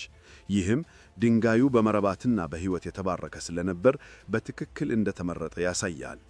ሁለተኛ ያልተጠበቀ ዝናብ በበዓሉ ላይ ወርዶ ሙሉውን ስብስብ ለማጣት የሚያስችል ትልቅ የውሃ ጉድጓድ ገለጠ። ይህ ጽሑፍ በኋላ ላይ አመነ መሃት በአማልክት ንጉሥ እንዲሆን እንደተመረጠ ተተርጉሟል። ምክንያቱም አማልክት ተአምራት እንዲያይ ፈቅደውለታል። አመነ መሃት አንደኛ ባልታወቁ ምክንያቶች ቴብስን ትቶ መቀመጫውንና ፍርድ ቤቱን ከሜምፊስ በስተደቡብ በምትገኘው በኢቲያዊ አቋቋመ። የአመነ መሃት አንደኛ ተከታይ ሰኑስሬት አንደኛ 1171 እስከ 1996 ዓመት አልመቀፍ ባለው ጊዜ ውስጥ የገዛ ሲሆን የሀገሪቱን መሠረተ ልማት አሻሽሎ የድሮውን መንግሥት የሚገልጹና የንጉሡን ኃይል የሚወክሉ ታላላቅ የግንባታ ፕሮጀክቶችን ጀመረ።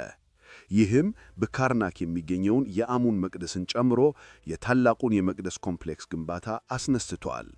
አመነ መሃት አንደኛ የኢንቴፍ ሁለተኛና የመንቱሆቴፕ ሁለተኛን ፈለግ በመቀጠል የአካባቢ ክልል አስተዳዳሪዎችና የካህናትን ሥልጣን ገድቧል። ሥልጣኑንም በቤተሰብ ውስጥ ለበርትም ተታመኑት ብቻ ሰጥቷል። ሰኑስሬት አንደኛ ተመሳሳይ ስልት ቀጥሏል። የ12ኛው ስርወ መንግሥት አስተዳደር በጣም ውጤታማ ስለነበረ ከድሮ መንግሥት በተለየ ሀብትን ከንጉሡ ጋር በማዕከለኝነት ሲያስቀምጥ ያንዳንዱ ክልል በጣም ጠንካራ ሆኖ እንዲያድግና እንዲበለጸግ አድርጓል። ንጉሡ ሁሌም ግብፅን ይገዛ ነበር፣ ነገር ግን የተወሰኑ ባለሥልጣናት ለታማኝነታቸው ይሸለማሉ። ግብፃውያን የተለያዩ የተረቀቁ የመስኖ ሥርዓቶችን አዳብረዋል። የውሃውን መጠን ለመከታተል ደግሞ የጎርፉን ከፍታ ለመለካትና የሚከፈለውን የግብር መጠን ለመወሰን ኒሎሜትርስ ሰርተዋል። ሰኑስሬት ሁለተኛ የፋዩም አካባቢን የግብርና ማዕከል ለማድረግ ሲወስን ወደ ተለያዩ አካባቢዎች ውሃ ለማድረስ ቡዮስ ተቆፍረዋል። ከሞየሪስ ሐይቅ ውሃ የሚያጓጉዝ ግድብ ያለው ልዩ የመስኖ ሥርዓት አዘጋጅተዋል። ይህም በአካባቢው የሰብል ብልጽግናን አስገኝተዋል። በተጨማሪም ነጩ ጸሎት ቤት ዋይት ቻፕል በመባል የሚታወቀውን ሕንፃ ከመገንባቱ ጀርባ ነበር። ይህ ሕንፃ የዘመኑን ክልሎች ኖምስ በሙሉ መዝግቦ የያዘ በመሆኑ ለታሪክ ምሁራንና ለአካዳሚስቶች ጠቃሚ ነው። ሰኑስሬት አንደኛ በአመነ ማሃት ሁለተኛ 1129-1895 ዓመተ ምህረት አለፋ ተተካ። እሱም አብሮት ገዝቶ ሊሆን ይችላል። የጋራ ንግሥና ኮሪጀንሲ ልምምድ ለመካከለኛው መንግሥት ልዩ ነበር። በዚህም አንድ ወጣት የንጉሡ የተመረጠው ወራሽ ብዙውን ጊዜ ልጅ ቦታውን ለመማርና ያልተቋረጠ የሥልጣን ሽግግርን ለማረጋገጥ ከንጉሡ ጋር አብሮ ይገዛ ነበር። ምሁራን ይህ ልምምድ በእርግጥ ይከተል እንደነበር አይሰማሙም።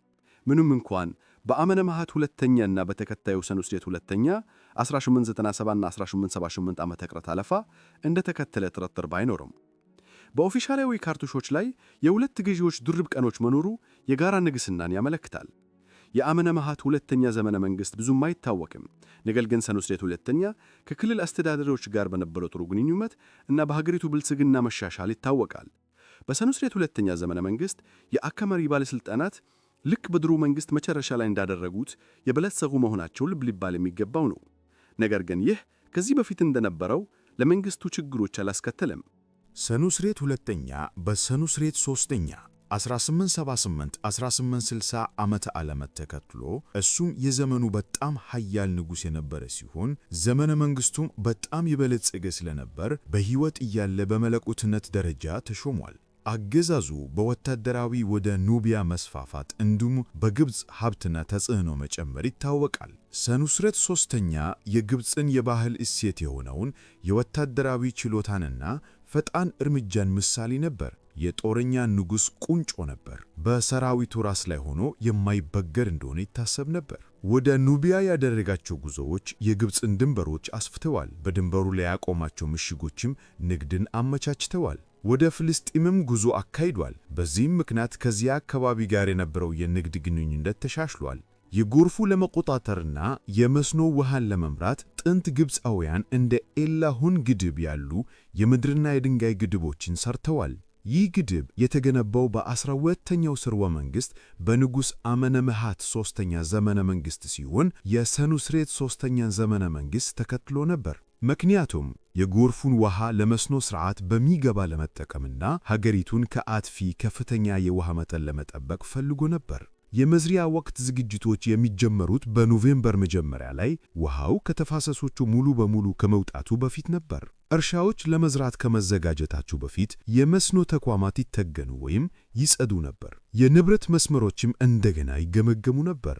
ጥንት ግብፃውያን የዕለት ተዕለት ሕይወታቸውን እያንዳንዱን ዝርዝር ይመዘግቡ ስለነበር የእህል የማብቀልና የመሰብሰብ ሂደትን በተለያዩ መቃብር ስዕሎች ላይ በዝርዝር ተስሎ አይተናል። የተለያዩ ሰብሎች በስፋት ይዘሩ ነበር። ይህም በግብፅ የምግብ አይነቶች እንዲበዙ አድርጓል። ለምሳሌ ለዳቦና ለቢራ የሚውለው ኤመር ስንዴ፣ ለወይን የሚውለው ወይን፣ የተምር ዛፍ ፍሬ፣ ዶም ፓልም፣ በለስ፣ ሾላ እና ፓፒረስ ይገኙበታል። የፓፒረስ ግንድ ወረቀት መሰል ጥቅሎችን ለመጻፍ ያገለግል የነበረ ሲሆን ሸራዎችን፣ ገመዶችንና ምንጣፎችን ለመስራትም ጥሩ ቁሳቁስ ነበር። ገበሬዎች በመዝራት ሂደት ውስጥ የተለያዩ መሳሪያዎችን ይጠቀሙ ነበር። ከነዚህም መካከል ሻዱፍ ለሚባል በጣም አስደሳች መሳሪያ አለ። ይህ በእጅ የሚሰራ መሳሪያ ከወንዙ ውሃ ለማንሳት የሚያገለግል ሲሆን በአንዱ ጫፍ ላይ በገመድ የተንጠለጠለ ባልዲ ያለው ረጅም ዘንግ ሲሆን በሌላኛው ጫፍ ደግሞ ክብደት ተያይዞበታል። ውሃውን በጋኖች ለመሙላትና ለማጓጓዝ ወይም በትንንሽ ቦዮች በኩል ውሃ ለማፍሰስ ይውል ነበር። ሆኖም ሰዎች በእንደዚህ አይነት ስልጣኔ በጥንት ጊዜያት አሁን ያለንን ቴክኖሎጂ ቴክኖሎጂ ሳይኖራቸው እንዴት ግዙፍ ሕንፃዎችን እንዳቆሙና ግዙፍ ሐውልቶችን እንዳንቀሳቀሱ ሲገረሙ የተለመደ ነው። ከአንዳንድ ከፍተኛ ባለሥልጣናት መቃብሮች የተገኙ ትዕይንቶች ግዙፍ ሐውልቶችን የማንቀሳቀስ ሂደት እንዴት እንደነበር ያሳያሉ። ጀሁቲ ናክት የ12ኛው ስርወ መንግሥት የክልል አስተዳዳሪ ኖማርክ ነበር። የላይኛው ግብፅን 15ኛ ክልል ይገዛ ነበር። በመቃብሩ ውስጥ 698 ሜትር ከፍታ ያለውን የራሱን ሐውልት 172 ሰዎች በገመድና በመንሸረተቻ ሲያጓጉዙ የሚያሳይ፣ በመንሸረተቻው ፊት ለፊት ውሃ በመድፋት የታገዘ ነበር። በሚያሳዝነው ሁኔታ የዚህ ግዙፍ ሐውልት ምንም ማስረጃ አልተገኘም። አመነምሃት ሶስተኛ ምንም ዋና ወታደራዊ ድሎችን አልተናገረም። ነገር ግን እንደ አባቱ ያህል ሐውልቶችን ሰርተዋል። እንዲሁም በሐዋራ ላብሪንት በመባል የሚታወቀውን ሰፊ የቀብር መቅደስ ኃላፊነት ነበረበት። አመነምሃት አራተኛ 1815 እስከ 1807 ዓመተ ዓለም አመነምሃት አራተኛ እሱን ተክቶ ፖሊሲዎቹን አስቀጠለ። የአባቱን የግንባታ ሥራዎች አጠናቅቆ የራሱንም ብዙ ጀመረ። በዘመነ መንግሥቱ ወታደራዊና የንግድ ጉዞዎች በተለያዩ አጋጣሚዎች ተካሂደዋል። ከሌቫንት ከተሞች በተለይም ከባይብሎስና ከሌሎች ቦታዎች ጋር ንግድ በለጸገ። የጋራ ንግስና ፖሊሲ ተግባራዊ ከሆነ ያልተቋረጠ የሥልጣን ሽግግርን ከገዢ ወደ ገዢ አረጋገጠ። ነገር ግን ስኬታማ እንዲሆን የሚያዘጋጀው ወንድ ወራሽ በሌለው በአመነምሃት አራተኛ ጉዳይ ላይ አልተሳካም። ከሞቱ በኋላ ዙፋኑ ለእህቱ ወይንም ምናልባትም ለሚስቱ ሶበክ ነፈሩ 1807 እስከ 1802 ዓመተ ዓለም ላይ ተላለፈ። የእሷ ዘመነ መንግሥት ብዙም አይታወቅም። የድሮው መንግሥት ስድስተኛ ስርወ መንግሥት ንግሥት ኒቲግሬት ኒቶክሪስ እውነተኛ እንደሆነች ካልተቀበልን በቀር ሶበክ ነፈሩ ከጥንቱ ስርወ መንግሥት ዘመን ጀምሮ የግብፅን የገዛች የመጀመሪያዋ ሴት ነበረች። 12ኛው ስርወ መንግሥት ወራሽ ሳተው ስትሞት አበቃ። 13ኛው ስርወ መንግሥትም በሶበርኮቴፕ አንደኛ 1802 እስከ 1800 ዓመተ ዓለም ዘመነ መንግሥት ተጀመረ። የመካከለኛው መንግሥት 12ኛው ዘመን በጣም ኃያልና ሀብታም ነበር። 13ኛው ስርወ መንግሥት ሀብቱንና ፖሊሲዎቹን ይቀበል ነበረ፣ ነገር ግን በሚገባ ሊጠቀምባቸው አልቻለም። 13ኛው ስርወ መንግሥት የ12ኛው ስርወ መንግሥት ነገሥታትን ፖሊሲዎች ይቀጥልና ሀገሪቱን አንድ አድርጎ ያቆየ ይመስላል። ነገር ግን ባልተሟሉ ሰነዶች መሠረት አንዳቸውም የቀድሞቹ ነገሥታትን ግል ኃይል አልነበራቸውም። ጌታችኛው ግብፅ የራሱን የፖለቲካ ቡድኖች ማቋቋም ጀመረ። ይህ ዘመን የሚጀመረው የ13ኛው ስርወ መንግሥት የግብፅ ገዢዎች ዋና ከተማቸውን ከኢችታዊ ወደ ቴብስ የቀድሞ የ11ኛው ስርወ መንግሥት መጨረሻ ዋና ከተማ በሆነው የላይኛው ግብፅ ሲያዛውሩ ነው። ይህም በሰሜን ላይ የነበራቸውን ቁጥጥር አዳከመ። አመነምሃት አንደኛ የ1191 እስከ 1962 አአአ በ12ኛው ስርወ መንግሥት መጀመሪያ ላይ በሩቅ ሰሜን የምትገኘውን ሁትዋሬት የተባለችውን ትንሽ ሰፈር መስርቷል። ይህም ወደ ባህርና ወደ ሲና እንዲሁም ወደ ፍልስጤም አካባቢ በሚወስዱ የመንገድ መስመሮች በቀላሉ ተደራሽ የሆነ የንግድ ማዕከል ሆነ። 13ኛው ስርወ መንግሥት ወቅት ውጤታማ ንግድና ፍልሰት የሴማዊ ሕዝቦች ቁጥር በአቫሪስ እንዲጨምር አደረገ። እነሱም በመጨረሻ በሀገሪቱ ውስጥ የመንግሥት ሥልጣን ለመያዝ የሚያስችል ሀብትና ኃይል አገኙ። እነዚህ ግለሰቦች ለግብፃውያን ሄቃውካስት ወይም ሂክሶስ በመባል ሊታወቁ ነበር። የሂክሶሶች ስም ምንጩ ግልጽ አይደለም፣ ብዙ መላምቶች ቸርበዋል። ከእነዚህም መካከል የኤስያ የአርያን ወረራን ሸሽተው የመጡ ስደተኞች ሊሆኑ ይችላሉ የሚለው ይገኝበታል። የኖርዲክ ወረራ መላምት ውድቅ እንደተደረገው ሁሉ ይህም ውድቅ ተደርጓል። ግብፃውያን እስያውያን ብለው ይጠሯቸዋል። ነገር ግን ይህ ቃል ከሀገሪቱ ምስራቃዊ ድንበር ባሻገር ላለ ማንኛውም ሰው ከሌቫንት እስከ ሜሶጶጣሚያ ድረስ ያገለግል ነበር። በ13ኛው ስርወ መንግሥት መጨረሻ የግብፅ ንጉሥ በኑቢያ የሚገኙትን የድንበር ምሽጎች ማቅረቡን አቆመ። ምንም ተጨማሪ ወታደሮችን እዚያ አልተመደቡም። በምሽጎቹ ውስጥ ቀደም ብሎ የነበሩት ወታደሮች ወደ ግብፅ አልተመለሱም። የቀድሞቹ ጦር ሰፈሮችም ቋሚ መኖሪያቸው ሆኑ። እነዚህ ወታደሮች በግብፅ ከተማ በቴብስ እና በኩሽ መንግሥት መካከል እንደ ንግድ አማላጆች ሆነው አገልግለዋል። 13ኛው ስርወ መንግሥት በሰሜን እንደሚያደርጉት ሁሉ በደቡብም ጉዳዮችን ችላ ሲል የኩሽ መንግሥት ዋና ከተማውን በከርማ በማድረግ ወደ ማዕከላዊ ኃይል አደገ። አንዳንድ የጥንት የግብፅ ምሽጎች በድንበሩ ላይ በአንድ ወቅት ወድመዋል። ምናልባትም በወረራ ወቅት ሊሆን ይችላል። ምንም እንኳን ይህ ግልጽ ባይሆንም፣ ግልጽ የሆነው ነገር በቴብስ የነበረው የግብፅ መንግሥት በደቡብ የነበረውን የኩሽ ተጽዕኖ ችላ ሲል የኩሽ ኃይል እየጨመረ ሄዶ ድንበሩ የበልጥ ተለዋዋጭ ሆነ።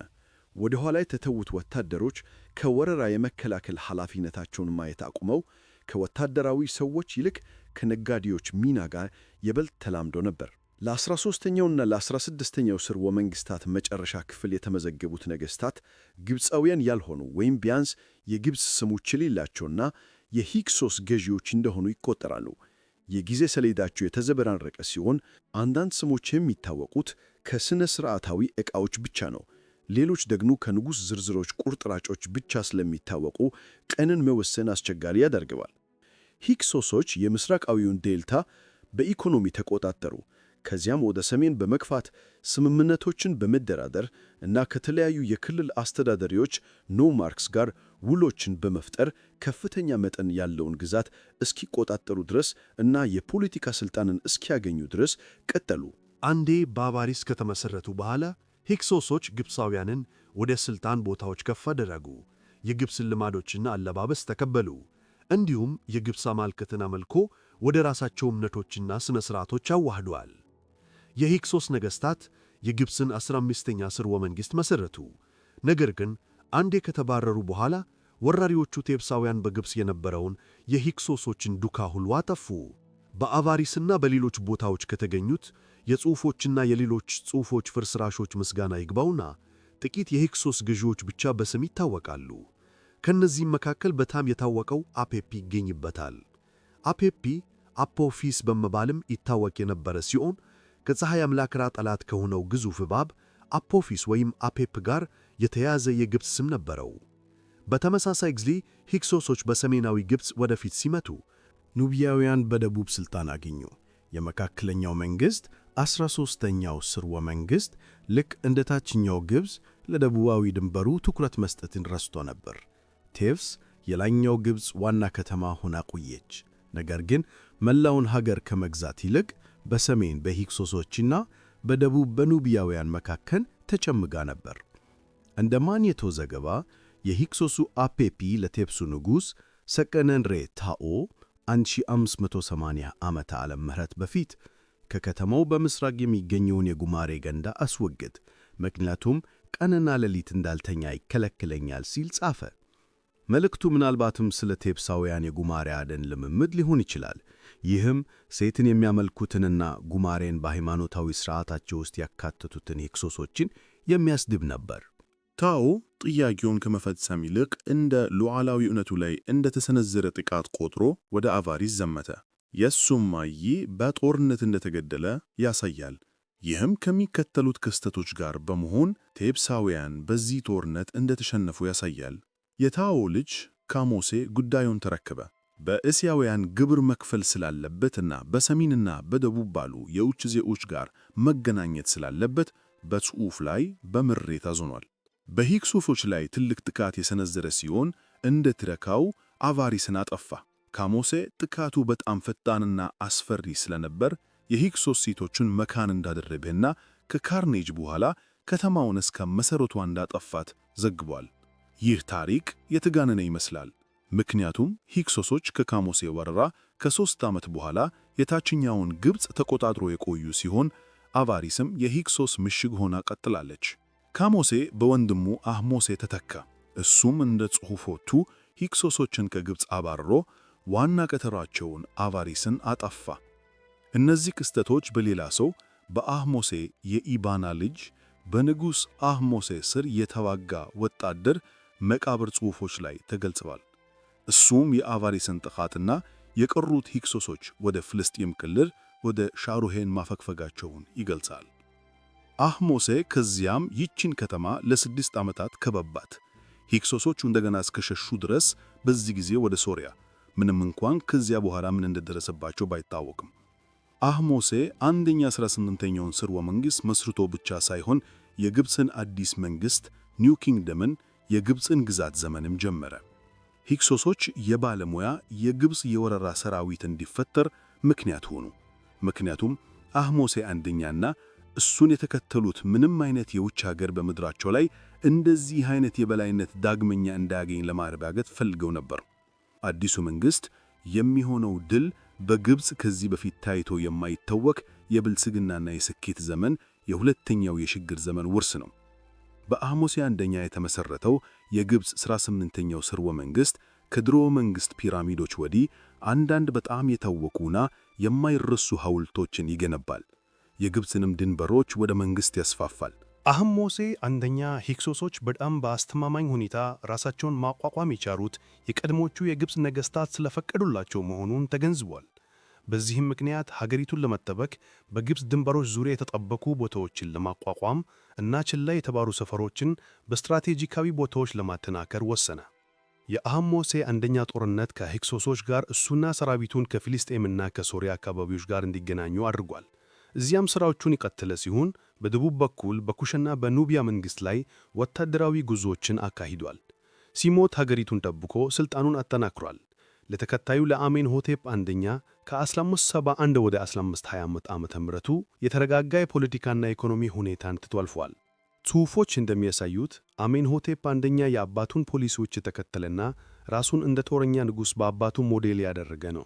ነገር ግን ምናልባቱም ጦርነቶችን ያዘመተው ወደ ኑቢያ ብቻ ነው። ወደ ፊልስጤም ወይም ወደ ሶሪያ ጉዞዎችን እንዳደረገ ምንም ዘገባ የለም። ነገር ግን እነዚህ አካባቢዎች በሱና በተከታዮቹ ዘመነ መንግሥት ደህና ሆነው ስለቆዩ አድርጎ ሊሆን ይችላል። ቱትሞስ አንደኛ ከ1520 ወደ 1492 ዓመተ ምህረቱ እሱን ተክቶ ወዲያውኑ የግብፅን ግዛት ለማስፋፋት ጦርነቶችን ጀመረ። ቱትሞስ አንደኛ ዙፋኑን እንደያዘ ወዲያውኑ በኑቢያ የተነሳውን ዓመፅ አፍኗል። የኑቢያን ንጉሥ በግሉ ገሎ አስካሬኑን ለሌሎች አማጺዎች ማስጠንቀቂያ እንዲሆን ከመርከቡ ጫፍ ላይ ሰቅሏል። ከዚያም የግብፅን ቁጥጥር በኑቢያ ላይ ወደ ደቡብ አስፋፋ። ከዚያም ትኩረቱን ወደ ፍልስጤምና ሶሪያ ዞረ። የታወቀው የካርናክን የአሙን መቅደስ አስፋፍቶ በመላው ግብፅ በርካታ ሌሎች መቅደሶችንና ሕንፃዎችን ሰርቷል። ቱትሞስ ሁለተኛ ከ1292 ወደ 1579 ዓመተ ምህረቱ እሱን ተክተዋል። ነገር ግን በይበልጥ ኃያል በነበረችው ግማሽ እህቱ ሐትሸፕሱት በፍጥነት ስለተሸፈነ ስለ ዘመነ መንግሥቱ ብዙ የሚታወቅ ነገር የለም። ሐትሸፕሱት ከ1479 እስከ 1465 ቀለም ያልሆነ አጠቃላይ ከአዲሱ መንግሥት ገዢዎች መካከል በጣም ኃያልና ውጤታማ ከሆኑት አንዷ ነበረች። ቱትሞስ ሁለተኛ ከእሷ አንድ ልጅ የወለደ ሲሆን ከአንዲት አነስተኛ ሴት ደግሞ ሌላ ልጅ ቱትሞስ ሦስተኛን ከ1465 እስከ 1425 ቀለም ያልሆነ ወልዶ ወራሹ አድርጎ ሰይሞታል። ከቱትሞስ ሁለተኛ ሞት በኋላ ሐትሸፕሱት የግብፅ ሞግዚት ሆና ተሾመችና ከቱትሞስ ሦስተኛ ጋር በይፋ በጋራ ገዛች። ነገር ግን ከባሏ ዘመነ መንግሥት በስተጀርባ የነበረችው ኃይል እሷ ነበረች። ከሞቱም በኋላ እንደፈለገችው ማድረጓን ቀጠለች። ሐትሸፕሱት ለበርካታ የግንባታ ሥራዎች ኃላፊነት አለባት። በጣም ስኬታማ የሆነውን ጉዞ ወደ ፑንት አካሂዳለች። ሥራዎቿን በካርናክ መቅደስ ላይ ጨምራለች። እንዲሁም በደቡብ ከኑቢያ ጋር በስምምነት ገዝታለች። የግንባታ ሥራዎቿ በጣም ቆንጆና ብዙ ስለነበሩ በኋላ ፈርዖናት ባለነታቸውን ተናግረዋል። ይህን ማድረግ የቻሉት የሐትሸፕሱት ስም ከ1468 ቀለም ያልሆነ ገደማ ከነበረው በዴር ኤል ባህሪ ከሚገኘው ግርማ ሞገስ ያለው ኮምፕሌክሷን ጨምሮ ከሁሉም መዋቅሮቿ ላይ ስለተወሰደ ነው። በተለያዩ መቅደሶች ላይ ስለቆሙት ሐውልቶች ኦቤሊስኮች ሲነገር የፀሐይ አምላክ ምልክቶች ነበሩ። ብዙዎቹም በዓለም ዙሪያ በሁሉም ቦታ ይገኛሉ። እውነተኛ የግብፅ የሆኑ ወይም ጥንታዊ የግብፅ ሐውልቶችን የሚመስሉ ዘመናዊ የሆኑ። አንዱን የመቅረጽ ሂደት እንቆቅልሽ አይደለም፣ ምክንያቱም በአስዋን በሚገኙ የግራናይት ማውጫዎች ውስጥ ያልተጠናቀቀ አንድ አለ። ሐትሸፕሱት ግንባታውን አዛለች፣ ምናልባትም ላተራን ኦቤሊስክ በመባል ከሚታወቀው ጋር አብሮ እንዲሆን። ይህም መጀመሪያ ላይ በካርናክ የነበረ ሲሆን በኋላ ግን በሮም ወደሚገኘው የላተራን ቤተ መንግሥት ተወሰደ። ቱትሞስ ሦስተኛ በ1458 ከአፄ ሀብታምና አስተማማኝ ሀገርን የወረሰ ሲሆን ለማሻሻልም ጊዜ አላጠፋም። ቱትሞስ ሦስተኛ የግብፅን ግዛት መስርቷል። ይህም ዘሮቹ የሚያስቀጥሉት ነበር። ከሂክሶሶች የተገኘውን የጦር ሰረገላ፣ የነሐስ መሣሪያዎችንና የተሻሻሉ ስልጦችን በመጠቀም በአቅራቢያው የነበሩትን አገሮች አሸንፎ የግብፅን ግዛት ከዚህ በፊት ከነበረው የበለጠ አስፋፍቷል።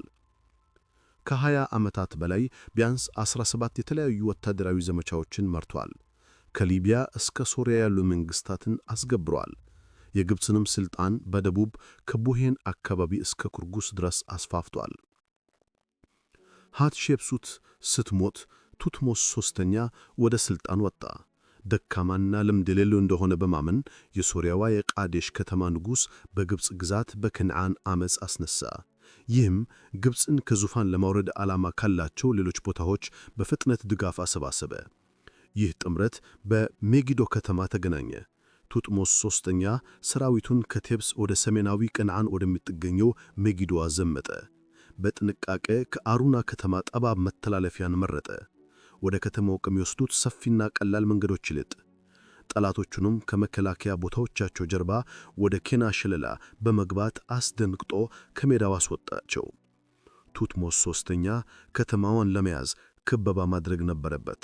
የቱትሞስ ሦስተኛ አዛዥና ወታደራዊ ጸሐፊ የነበረው ትጀነኘት በተፈጥሮ ንጉሡን በጦርነት አብሮት በመሄድ አመፁን ለማፈን ሄዶ ጦርነቱን የሚገልጽ መዝገብ ጻፈ። ቱትሞስ ሦስተኛ በትጅነኘት ተረት በጣም ስለተደነቀ የጽሑፉን ክፍሎች በታላቁ የአሙን መቅደስ በካርናክ ግርድጋዎች ላይና በትንሹም በሌሎች ቦታዎች እንዲጻፉ አደረገ። ትጅነኘት የሚጀመረው በቤተ መቅደሱ ግርድጋዎች ላይ ያለው ጽሑፍ ለምን እንደኖረ በመግለጽ ነው። ከዚያም ዘመቻውንና ምክንያቶቹን ለማስረዳት ይቀጥላል። በተለያዩ አጋጣሚዎች የተጠቀሰው አሳዛኙ ጠላት አመፁን የጀመረውና በግብፅ ላይ ሰራዊቶችን የሰበሰበው የቃዴሽ ንጉሥ ነው። ነገር ግን አንዳንድ ጊዜ በአመፁ የተቀላቀሉትን ሁሉ ለማመልከትም ይውላል። ከመጊዶ ጦርነት በኋላ ቱትሞስ ሦስተኛ የተሳተፉትን ያስገብራል፣ ይቀጣልም። ቃዴሽም ብቻ ሳይሆን መላውን ሶሪያንና በሜሶፖታሚያ የሚገኙትን የሚታኒ ግዛቶችንም ይይዛል። እሱን የተካው አሜንሆቴፕ ሁለተኛ 14000 ሳማት 14000 አአጎም ሲሆን የአባቱን ኃያልና አስተማማኝ መንግሥት ወርሶ በላዩ ላይ ገነባ። ጦረኛ ንጉሥ አልነበረም፣ ነገር ግን ብዙ የግንባታ ፕሮጀክቶችን አዟል። ከሌሎች አገሮች ለምሳሌ ከሚታኒ ጋር የሰላም ስምምነቶችና የንግድ ስምምነቶችን ፈርሟል። ተከታዩ ቱትሞስ አራተኛ 1400 እስከ 1390 ዓመተ ዓለም ወግ የሱን ፕሮግራሞች ከተለ። የሕልም ሐውልት ድሪም ስቴላ በመባል ከሚታወቀው ዝነኛ ጽሑፍ ንባቦች በመነሳት ወደ መንግሥቱ እንዴት እንደመጣ የሚተረከውን ታሪክ ቱትሞስ አራተኛ እንደ ነጣቂ ዩሱርፔረር ይቆጠራል።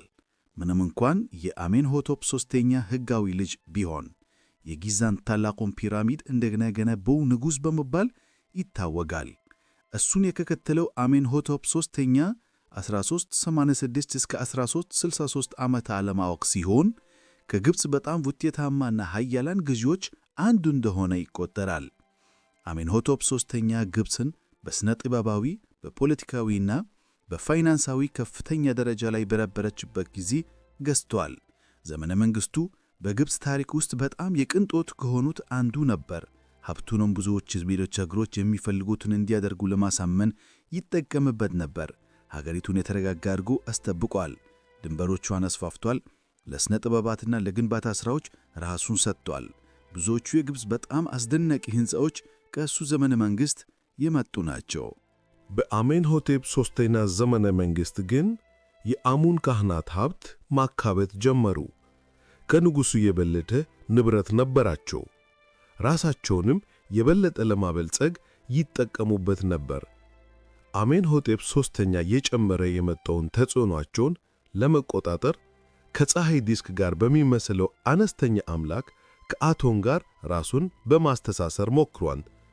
በፈርዖን ኃይል በአቶን አምልኮ ጀርባ የእነዚያን ካህናት ደረጃ ከአሙን ካህናት በላይ ከፍ ያደርጋል ብሎ ያመነ ይመስላል። የሱ ዕቅድ አልተሳካም። ነገር ግን በአሜንሆቴፕ ልጅና ተከታይ አገዛዝ ውስጥ ጠቃሚ ሚና የሚጫወተውን አምላክ አቶንን ከፍ አደረገ። አሜንሆቴፕ አራተኛ አክናተን በመባልም ይታወቃል። አሃዳዊ አምልኮን በማቋቋምና ጥንታዊ አማልክትን በማገድ የታወቀ የግብፅ ፈርዖን ነበር። የግብፅ ዋና ከተማ ከቴብስ ወደ ዘመናዊቷ አማርና ስለተዛወረ አገዛዙ የአማርና ዘመን በመባል ይታወቃል። ወደ መንግሥቱ የመጣው እንደ አሜንሆቴፕ አራተኛ ሆኖ ነው።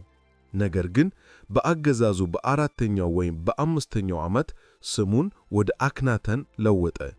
የድሮውን ሃይማኖት በተለይም የአሙንን አምልኮ አፈረሰ።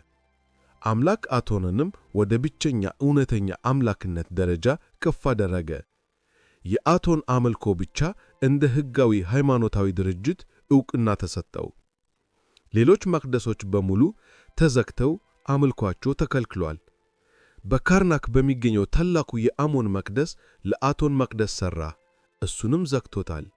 ሚስቱ ዝነኛዋ ነፈርቲቲ ነበረች። እሷም በቅርጻ ቅርጽ ባለሙያው ቱትሞስ በተፈጠረው ግርማ ሞገስ ያለው ጡት በጣም ትታወቃለች። አክናተን ሲሞት በወጣት ልጁ ቱታንካተን 1336-1327 ዓመት ተተካ። እሱም በፍጥነት ስሙን ወደ ቱታንካሙን ለወጠ። ገና በ9 ዓመቱ ወደ ዙፋኑ ወጣ። ወጣቱ መሪ ዋና ከተማውን ወደ ሜምፊስ አዛወረ። ቴብስን እንደ ሃይማኖታዊ ማዕከል መልሶ አቋቋመ።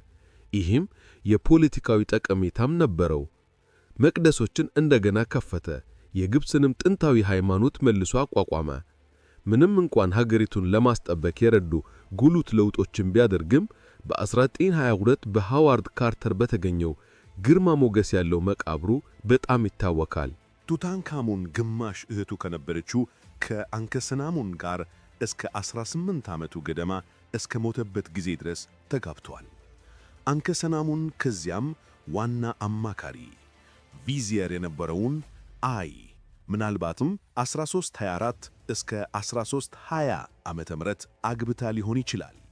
አንዳንድ ባለሙያዎች ቱታንካሙንን እንደተካው ያምናሉ፣ ወይም በራሷ ለመግዛት ሞክራ ሊሆን ይችላል። በስልጣን ሽግግር ውስጥ ምንም አይነት ሚና ቢጫወትም አንከሰናሙን ከቱታንካሙን ሞት በኋላ ብዙም ሳይቆይ ጠፋች። ጀነራል ሆረምሄብም ቁጥጥርን ተረከበ። ግብፅን ወደ ቀድሞ ክብሯ ለመመለስ ራሱን ሰጠ። ሆረምሄብ 1320 እስከ 1195 ዓመተ ምህረት የአማርና ዘመን ገዢዎችን ከግብፅ ታሪክ ለማጥፋት ከፍተኛ እርምጃዎችን ወስዷል።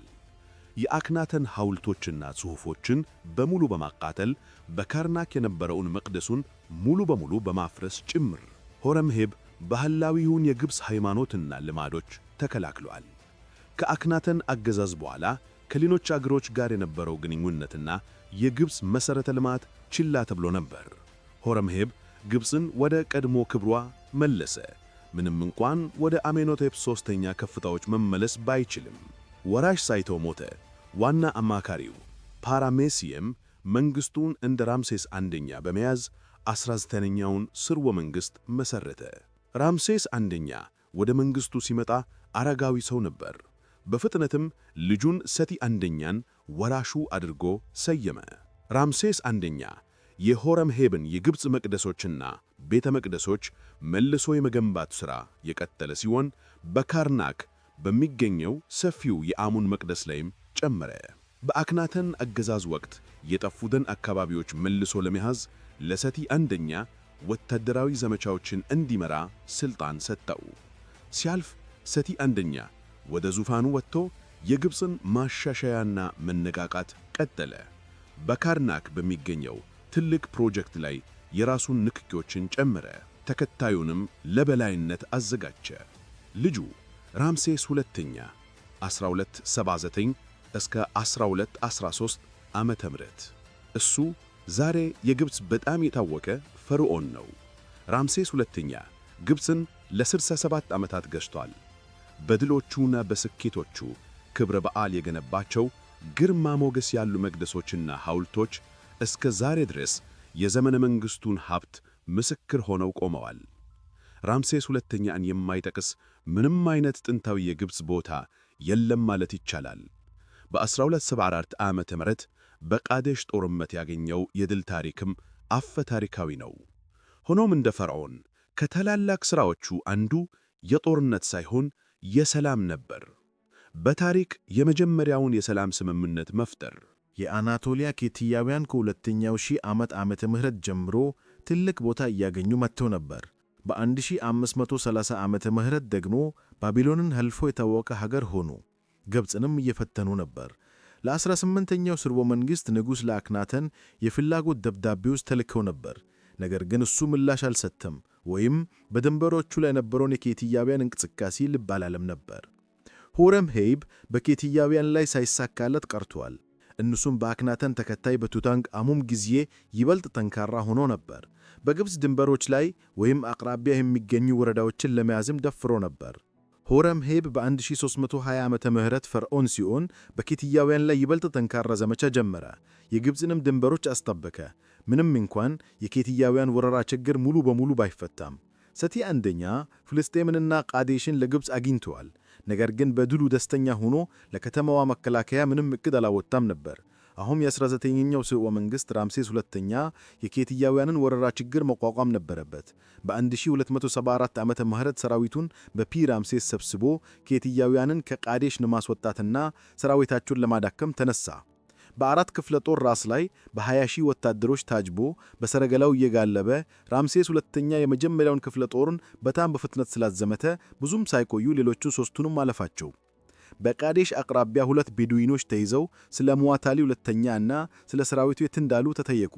እነርሱም ሰራዊቱ በቃዴሽ አቅራቢያ እንደሌለና ሙዋታሊ ሁለተኛ ግብፅንና ወጣቱን ንጉሥ እንደሚፈራ መለሱ። ቤዱዊኖቹ ግን የኬትያውያን ሰላዮች ነበሩ። ሙዋታሊ ሁለተኛም ቃዴሽን በ3500 ሰረገሎቹና በ37000 ወታደሮቹ አጠናክሮ በሚከተለው ኮረበት ላይ እየጠበቀ ነበር። በአንዳንድ ጦርነት ዘገባዎች መሠረት ራምሴስ ሁለተኛ ስለ ሁኔታው አስከፊ ሁኔታ የነገሩትን ሌሎች ሰላዮችን ያዘ። ነገር ግን መረጃው በጣም ዘግይቶ ደረሰ። ራምሴስ ሁለተኛ ቃዴሽን ለመያዝና የኬትያውያንን ገዢ ለማሸነፍ በቸኮነበት ወቅት ከቀረው ሰራዊቱ ተለይቷል። የኬትያውያን ሰረገሎች በሰፈሩ ላይ እንደደረሱ ለሌሎቹ 3ቱ ክፍለ ጦሮች መልእክቶችን ላከ። የጵጣህ ክፍለ ጦር የግብፅ ሰራዊትም ሽንፈት ለመከላከል በጊዜው ደረሰ። ራምሴስ ሁለተኛም የቀረውን የአሙን ክፍለ ጦር በግሉ ብዙ ጊዜ ወደ ጦርነት መርቶ የኬትያውያን ወታደሮችን ወደ ኦሮንቴስ ወንዝ መለሰ። እዚያም ብዙዎች ሞቱ። ሙዋታሊ ሁለተኛ የራምሴስ ሁለተኛን ኃይሎች በወንዙ አጠገብ ባለው ሰራዊቱና በቅድመ ውጊያው መካከል ለማጥመድ ከቃዴሽ ግርድማዎች ወጥቶ መዝመት ብቻ ነበረበት። ነገር ግን ባልታወቁ ምክንያቶች በከተማው ውስጥ ለመቆየት መረጠ። የመጠባበቂያ ሰዎቹንም ወደ ጦርነት አላከም። ራምሴስ ሁለተኛ በቃዴሽ ታላቅ ድልን አወጀ። አንድ ጸሐፊም ስለ አስደናቂው ጦርነት ታሪኩን እንዲመዘግብ አደረገ። የሙዋታሊ ሁለተኛ ዘገባ በእጅጉ የተለየ ነበር። በተለይም ቃዴሽን እንደ ኬትያውያን ድል አድርጎ በመግለጽ ራምሴስ ሁለተኛ ከተማዋን ባይይዝም የኬትያውያንን ሰራዊት በሜዳ ላይ ሰብረዋል። ሙዋታሊ ሁለተኛ ቃዴሽን ቢይዝም እንዳሰበው ግብፃውያንን አላጠፋም። መርነብታህ የራምሴስ ሁለተኛ 12ኛው ልጅ እንጂ የተመረጠው ወራሽ አልነበረም። ፈርዖን የሆነው ሁሉም ወንድሞቹ በአባቱ ረጅም ዘመነ መንግሥት ስለሞቱ ብቻ ነበር። መርነብታህ ብዙም ሳይቆይ የአባቱን የጦረኛ ንጉሥ ምስል ተቀበለ። ሊቢያውያንን በጦርነት አሸንፎ የባህር ሕዝቦችን ጥቃት መከተ። የሱ ገድሎች መገለጫ የመርነብታህ ሐውልት መርነብታህ ስቴል በመባል የሚታወቀውን ያካትታል። ይህም እስራኤላውያንን እንደ አንድ ጎሳ ለመጀመሪያ ጊዜ የሚጠቅስ ነው። ወደ 20ኛው ስርወ መንግሥት ስንሄድ ራምሴስ ሦስተኛ የአዲሱ መንግሥት የመጨረሻው ኃያል ንጉሥ ነበር። ሆረምሄብ ጥንታዊውን እምነት ከመለሰ በኋላ የአሞን ካህናት ሥልጣን ያለማቋረጥ እያደገ ሄዶ ገቢና ተጽዕኖን ከንጉሣዊው አገዛዝ እየሳበ መጣ። በ20ኛው ስርወ መንግሥት የራመሲድ ዘመን ሁሉ ሁኔታው ተባብሷል። የሕዝቡ ስጋት በሚያስደንቅ ሁኔታ እየጨመረ ስለነበር የጦርነት ጽንሰ ሐሳብ ነበረ። ይህም ራምሴስ ሦስተኛ በእነሱ ላይ ጦርነት እንዲያውጅ አስገደደው። የባህር ሕዝቦች ዜግነት አይታወክም። ምክንያቱም ስለ እንቅስቃሴዎቻቸው ብቸኛው መዝገብ ከግብፅ ምንጮች የመጣ ሲሆን እነሱም የሚገልጹት በጦርነት አውድ ውስጥ ብቻ ነው። ለምሳሌ ከታኒስ ሐውልት የተገኘው መዝገብ በከፊል እንዲህ ይነበባል። ከባህር በጦር መርከቦቻቸው መጡ፣ ማንም ሊቋቋማቸው አልቻለም። ይህ እነዚህን እንቆቅልሽ ወራሪዎች በተመለከተ የግብፅ ማጣቀሻዎች ባህሪ ነው። ራምሴስ ሁለተኛ ልጁና ተከታዩ መርነብታህ እና ራምሴስ ሦስተኛ ከባህር ሕዝቦች ጋር ያደረጉትን ትግልና ድል የሚዘግቡ ሦስቱ ታላላቅ ፈርዖኖች ናቸው። ሁሉም በጠላቶቻቸው ላይ ትልቅ ድሎችን እንደተቀዳጁ ተናግረዋል። ጽሑፎቻቸውም የባሕር ሕዝቦችን በተመለከተ በጣም ሰፊውን ሰነድ ይዛሉ። በፈርዖን ራምሴስ ሦስተኛ ጊዜ የባሕር ሕዝቦች በቃዴሽ የሚገኘውን የግብፅ የንግድ ማዕከል ወረረው አጠፉ። ከዚያም ግብፅን እንደገና ለመውረር ሞከሩ። ሥራቸውን የጀመሩት በባሕር ዳርቻው ላይ ፈጣን ጥቃቶችን በማድረግ ነው። ከዚያም ወደ ዴልታው ገፉ። በ1180 ዓመተ ዓለት ራምሴስ ሦስተኛ አስገብሯቸዋል። ነገር ግን በኃይል ተመልሶ ራምሴስ ሦስተኛ የቀድሞዎቹ ከእነዚህ ሕዝቦች ጋር ያደረጉትን ጦርነትና ምን ያህል ኃይለኛ እንደነበሩ ያውቅ ነበር። የመስክ ጦርነትን ላለማድረግ ወሰነ። በምትኩ የሽምቅ ውጊያ ስልቶችን እንደ ዕቅድ ተጠቀመ። በባሕር ዳርቻውና በአባይ ዴልታ ዙሪያ አድፍጦችን አዘጋጀ። ቀስተኞቹም በተለይ ውጤታማ ነበሩ። በባሕር ዳርቻው ላይ ተደብቀው በእሱ ምልክት በመርከቦቹ ላይ ቀስቶችን እንዲያዘነቡ አደረገ። ሠራተኞቹ ከሞቱ ወይም ከሰተሙ በኋላ መርከቦቹ በሚቃጠሉ ቀስቶች በእሳት ተያያዙ። የባሕር ወረራውን ከደመሰሰ በኋላ ራምሴስ ሦስተኛ ትኩረቱን በየብስ ላይ ወደ ቀሩት ወራሪ ወታደሮች አዞረ። ከዚህ ቀደም የተጠቀመባቸውን ተመሳሳይ ስልቶች ተጠቅሟል። በ1178 ቀጥታ ልቅት የባሕር ሕዝቦች በዞይስ XYS ዳርቻ ላይ ተሸነፉ። የግብፅ ዜና መዋዕሎች እንደገና አስደናቂ ድልን ያሳያሉ። በዚህም ብዙ የባሕር ሕዝቦች ተጨፍጭፈዋል። ሌሎች ደግሞ ተይዘው ወደ ግብፅ ሰራዊትና መርከቦች እንዲገቡ ተገደዱ ወይም እንደ ባሪያ ተሸጡ። ምንም እንኳን ራምሴስ ሦስተኛ ግብፅን ከወረራ ቢያድንም ጦርነቱ በጣም ውድ ስለነበር የንጉሣዊው ግምጃ ቤት ተሟጦ በዴሪየል መዲና የነበሩት የመቃብር ሰሪዎች ሊከፈላቸው አልቻለም። ይህ በታሪክ የመጀመሪያውን የተመዘገበ የሠራተኞች አድማ አስከተለ። በዚህም ሠራተኞች ከሥራ ወጥተው በአግባቡ እስኪካሱ ድረስ ለመመለስ ፈቃደኛ አልሆኑም። ከዚያም የግብፅ ግዛት ግስጋሴ መዳከም ጀመረ። ራምሴስ ሦስተኛ ጠንካራ ማዕከላዊ ሥልጣንን አስጠብቋል። ድንበሮችን አስጠብቋል። ግብፅንም የበለጸገች አድርጎ አቆይቷል። ነገር ግን መንግሥቱ በዙሪያው እየፈረሰ ነበር። የግብፅ ፈርዖን ቢሮ ከአማልክት ጋር አማላች ሆነው የሚያገለግሉት የአሙን ካህናት በመኖራቸው ምክንያት የቀድሞውን የክብር ደረጃ አልያዘም ነበር። ራምሴስ ሦስተኛ ከአነስተኛ ሚስቶቹ በአንዷ በተዘጋጀ ግድያ ሙከራ ቆስሎ በደረሰበት ጉዳት ሞተ። ራምሴስ አራተኛ 1115 እስከ 1149 ዓመተ ዓለም በታች ወደ ዙፋኑ የወጣው ታላላቅ ወንድሞቹ ከሞቱ በኋላ ብቻ ነበር። የቀድሞዎቹን ታላላቅ ፈርዖኖች ለመምሰል ሞክረዋል። የግዛቱን እየቀነሰ የመጣውን ግዛት ለመጠበቅ እየታገለ በርካታ የግንባታ ፕሮጀክቶችን አጠናቋል። ነገር ግን ከአጭር ዘመነ መንግሥት በኋላ ሞተ። በልጁ በራምሴስ አምስተኛ ተተካ። እሱም ከአሙን ካህናት ጋር በመታገል ቁጥጥርን ለማስጠበቅና መንግሥቱን አንድ አድርጎ ለማቆየት ታገለ። ተከታዩ ራምሴስ ስድስተኛ ትግሉን በትንሽ ስኬት ቀጠለ። ራምሴስ ሰባተኛ እሱን ተክቷል። እሱን የተከተለው ራምሴስ ስምንተኛ ሲሆን ስለ እሱ ብዙ የሚታወቅ ነገር የለም። ራምሴስ ዘጠነኛ፣ ራምሴስ አስረኛ እና ራምሴስ 11ኛ እነዚህ ሁሉ ፈርዖኖች ከውጪ ወረራዎችና ከአሙን ካህናት ጋር ከነበራቸው ውስጣዊ ግጭቶች አንጻር መንግሥቱን አንድ አድርገው ለማቆየት ታገለዋል። ከነዚህ ትግሎች ጋር በተያያዘ አንድ ግልጽ ያልሆነ ክስተት አለ። ይህም አሜንሆቴፕ የተባለ የአሙን ሊቀ ካህን በዋና አማካሪው ቪዚየር ፒኔሄሲ ከሥልጣን ተወግዶ ወደ ደቡብ ወደ ኑቢያ እንዲሸሽ የተገደደበትን ያካትታል። እርግጠኛ የምንሆነው ነገር የአሙን ካህናት ከፍተኛ ኃይልን እንደያዙና የግብፅን ዙፋን በመያዝ ሀገሪቱን እንደገዙ ነው። ስሜንደስ 1077 እስከ 1051 ዓመተ ዓለም በታች ከታኒስ ይገዛ የነበረ የታችኛው ግብፅ ገዢ ራምሴስ 11ኛን ቀበረ። የግብፅን ልማድ በመቀጠል አንድ ንጉሥ በተከታዩ ይቀበር ነበር። እስሜንደስም ዋና ከተማውን ከፒ ራምሲስ ወደ ታኒስ በማዛወር የመግዛት ሕጋዊ መብቱን አስከበረ። ሆኖም በዚህ ጊዜ የቴፕስ ካህናት መግዛት ሥልጣናቸውን ለማስከበር የሚያስችል ጥንካሬ አግኝተው ነበር። ሀገሪቱም በታኒስ የታችኛው ግብፅ ቁጥጥርና በቴፕስ የላይኛው ግብፅ አገዛዝ መካከል ተከፋፈለች።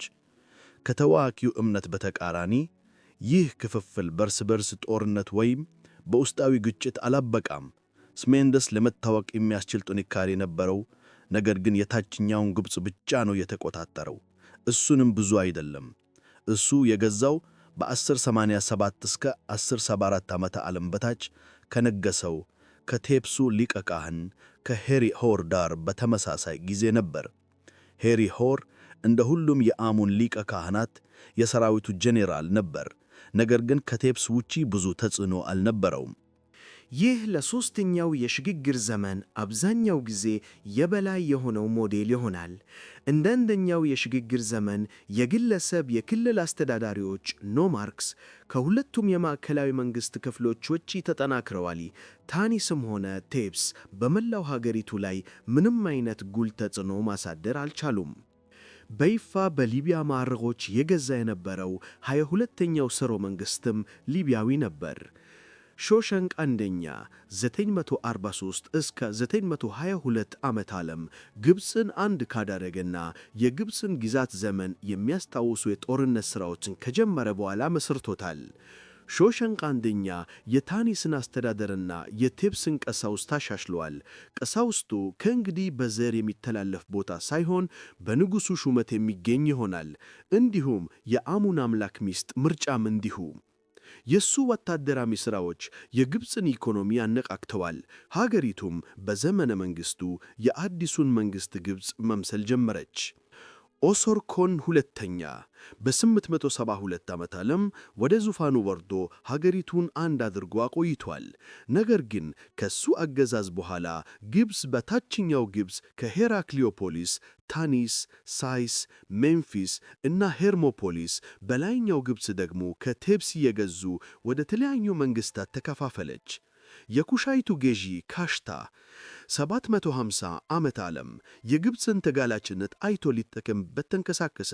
ካሽታ የግብፅን ባህል ያደንቅ ነበር። ዋና ከተማውን ናፓታን እና በዚህ መላ ግዛቱን ግብፃዊ አድርጎ ነበር። ከቴፕስ ጋር ጠንካራ የንግድ ግንኙነቶች ነበሩት። የካህናትና የሌሎች ከፍተኛ ባለሥልጣናትን የመሾም ሥነ ሥርዓትም ጠንቅቆ ያውቅ ነበር። ልጁ ፒያ 747 እስከ 721 ዓመተ ዓለም የኑቢያንን የላይኛው ግብፅ የበላይነት አጠናከረ። የታችኛው ግብፅ ነገሥታት ሲቃወሙም በእነሱ ላይ ትልቅ ሰራዊት አዘመተ። ፒያ የታችኛውን ግብፅ ወርሮ ሁሉንም ዋና ዋና ከተሞችን በመያዝና በማስገበር ወደ ናፓታ ተመለሰ። ግብፅ አሁን በሕጋዊ መንገድ በእሱ አገዛዝ ስር ነበረች። ነገር ግን የታችኛው ግብፅ ነገሥታት እንደገና እንዲደራጁና ሥልጣናቸው እንዲያቋቁሙ ፈቀደ። እነዚህ የመከለያ ቀጠናዎች በፈር ዞንስ በሦስተኛው የሽግግር ዘመን ቀንሰዋል። ግብፅም የቀድሞ ጥንካሬዋን አጥታለች። ነገር ግን አሁንም በድንበሯ ላይ እንደ ይሁዳና እስራኤል ያሉ ተመሳሳይ ዓላማ የሚያገለግሉ አገሮች ነበሩ።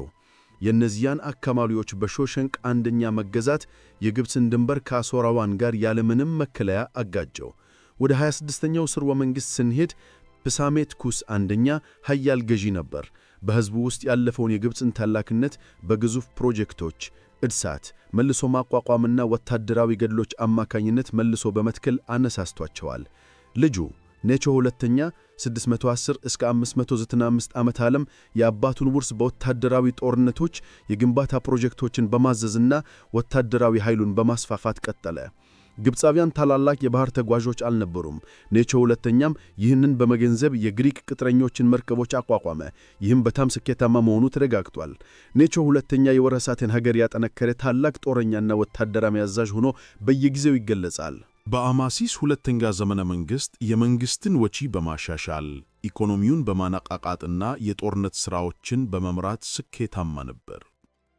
ግብፅ በአመራሩ ስር አንድ ሆና እንደገና በለጸገች።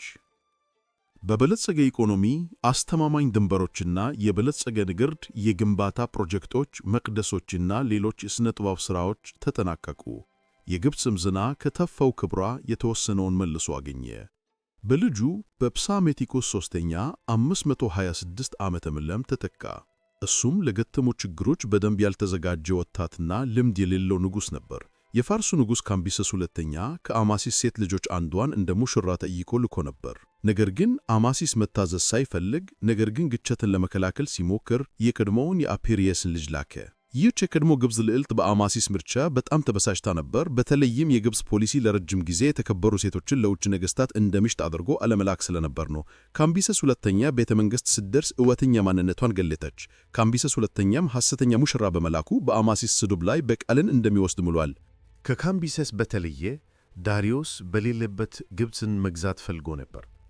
በ522 ዓመት ዓለም የአካሜኒድ ግዛት ዙፋን ላይ ወጥታ ሲሆን ግብፅን ቢያንስ 2 ጊዜ ጎብኝቷል። ምንም እንኳን ከሩቅ ግብፅን ቢመርትም።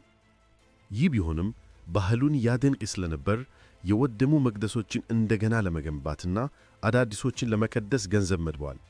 የፋርስን የሃይማኖት መቻቻል ልማድ በመጠበቅ ዳሪዮስ የግብፅ አማልክትን በስጦታዎችና በሐውልቶች አውድሷል። ከካምቢሰስ ይልቅ በግብፅ ላይ ለ30 እጅ እንደነበረው በሰፊው ይታያል። ለ480 ዓመት ዓለም ሁለተኛው የፋርስ የግሪክ ወረራ ልጁ ቀዳማዊ ጠረክሲስ 486 እስከ 465 ዓመት ዓለም ግብፅን ጨምሮ በአካሜኒድ ግዛት ሀብቶች ሁሉ ላይ ተማምነዋል። ፋርሶች በ480 ዓመት ዓለም በሳላሚስ እና በ476 ዓመት ዓለም በፕላቲያ ሲሸነፉ ጠረክሲስ የውጭ ጉዳዮችን ትቶ ለግንባታ ፕሮጀክቶችና ከተለያዩ የፍርድ ቤት ሴቶች ጋር ለነበረው ግንኙነት ምርጫ ሰጠ። ቀዳማዊ አርተክሰስ 465 እስከ 424 ዓመት ዓለም እሱን ተክቶ ለ6 ዓመታት ታግሎ የመጀመሪያውን ጉልህ የግብፅ ዓመፅ ለማፈን ጦርነት አድርጓል። ይህም ዓመፅ በሊቢያዊ ንጉሣዊ ልጅ በፕሳምቲክ አምስተኛ ልጅ በኢናሮስ ሁለተኛ የተመራ ሲሆን በ460 እስከ 454 በአቴንስ ተበረታቶና ታግዞ ነበር። ምንም እንኳን ፋርሶች ግብፅን በ27ኛውና በ31ኛው ሥርወ መንግሥታት የገዙ ቢሆንም የግብፅ ባህል በሕይወት ተጠብቆ ነበር። የ30ኛውን ሥርወ መንግሥት የግብፅ ገዢዎች ፋርሶች እንደገና ምድራቸውን ከመውረራቸው በፊት ግብፅን ለአጭር ጊዜ ቀድሞ ክብሯን መልሰውላታል። ይህ ዘመን ከ27ኛው እስከ 31ኛው የግብፅ ሥርወ መንግሥታትን ያጠቃልላል። የግብፅ የፋርስን አገዛዝ መቃወም ግን በጠቅላላው አባባቢ ይታይ ነበር። ግብፅም በፋርስ አገዛዝ ስር በለጸገች። ምክንያቱም የፋርስ ሻሆች ባህሉን ያከብሩ ነበር። የ28ኛው ሥርወ መንግሥት አሚርቲዮስ፣ ኔክታኔቦ ሁለተኛ እና ሁሉም ሀገሪቱን ገዝተዋል፣ ሰራዊቶችን አዘዋል። በቀድሞቹ ታላላቅ ፈርዖኖች መንገድ የግንባታ ፕሮጀክቶችን አካሂደዋል። የፋርስ ስልጣንን የተቃወሙት ዓመጾች ከጀርባ የነበረው ማን ቢሆንም የግብፅ ሁለተኛው ወረራ ብዙ አልቆየም። የመቄዶንያው ዳግማዊ ፊልጶስ በ359 በ336 ዓመተ ዓለም የግሪክ ከተማ ግዛቶችን አሸንፎ ወደ መቄዶንያ ሱልጣን አጠቃለላቸው። በ336 ዓመተ ዓለም ሲገደል ፋርስን ለማስገበር ታላቅ ጉዞ እያዘጋጀ ነበር። ለወረራው የሚያስፈልጉትን ሀብቶች በሙሉ አስቀድሞ አዘጋጅቶ ነበር። ይህም ለልጁ ለአሌክሳንደር አደራ ሰጥተዋል። የ30ኛው ሥርወ መንግሥት ፈርዖኖች የግብፅን ንግሥና ክብር አስጠብቀው አስደናቂ መዋቅሮቻቸውን ከእነሱ በፊት ለመጡት ፈለግ ትተዋል። ስለዚህ የኋለኛው ዘመን ወይም ሌት ፔሪየድ የግብፅ ሉዓላዊነት መጨረሻ ተደርጎ ሊወሰድ ቢችልም የግብፅ ስልጣኔ መጨረሻ ተደርጎ መወሰድ የለበትም። ዛሬም እንኳ የግብፅ የባህል ስኬቶች አክብሮትን ካልሆነም ፍራቻን ያነሳሳሉ። ከጥንታዊው ዓለም በጣም ተወዳጅና አስገራሚ ከሆኑት መካከል ሆነው ቀጥለዋል። ምንም እንኳን ጊዜያት ቢለወጡም በ21ኛው ክፍለ ዘመን ያለችው ዘመናዊ ግብፅ የጥንታዊቷ ግብፅ ወደፊት የመጣች ስሪት ልትመስል ትችላለች። የአባይ ወንዝ አሁንም ለግብፅ ሕዝብ የተቀደሰ ነው። አሁንም እንደ ጸደይ በዓላት ያሉትን የጥንት ጊዜያት በዓላት ያከብራሉ። ምግቡ ከትክክለኛው የጥንት ምግብ በጣም የተነሳሳ ነው። ወጎቹ አሁንም አሉ። የጥንቱ ቋንቋ የመጨረሻው የእድገት ቅርጽ የሆነው ኮፕቲክ እንኳን አሁንም በግብፅ በቤተ ክርስቲያን ጸሎቶችና በአረብኛ ዘያቸው መካከል ይነገራል። ዘመናዊው ሕዝብ በቅርሱ ይኮራል። ይህም በካይሮ ለሙሚዎች ወደ ስልጣኔዎች ሙዚየም ለማጓጓዝ በተደረጉ ሰልፎችና በሉክሶር የስፊንክሶች ጎዳና እንደገና ሲከፈት ታይቷል። አዳዲስ ከተሞችን እየገነቡ ነው። በተራሮች መካከል በተቆፈሩትና በበረሃዎች በሚያልኩት አውራ ጎዳናዎች ንግድን ለማሻሻል መንገዳቸውን እየቆፈሩ ነው። በዓለም ላይ ትልቁን ሙዚየም ሊከፍቱ ተቃርበዋል። ቁፋሮዎች በየቀኑ አዳዲስ ግኝቶችን ያወጣሉ። ይህም በቅርቡ በ1962 ከነበረው የቱታንካሙን መቃብር ግኝት ጋር ተመሳሳይ የሆነ ግኝት ሊያስገኝ ይችላል። ይህች ምድርም ሁልጊዜም ማራኪ ምስጢር ሆና ትቀጥላለች። በዓለም ዙሪያ ያሉ ሰዎችን በአስማቷና በታሪኳ እያስደመመችና እያማለለች ትኖራለች።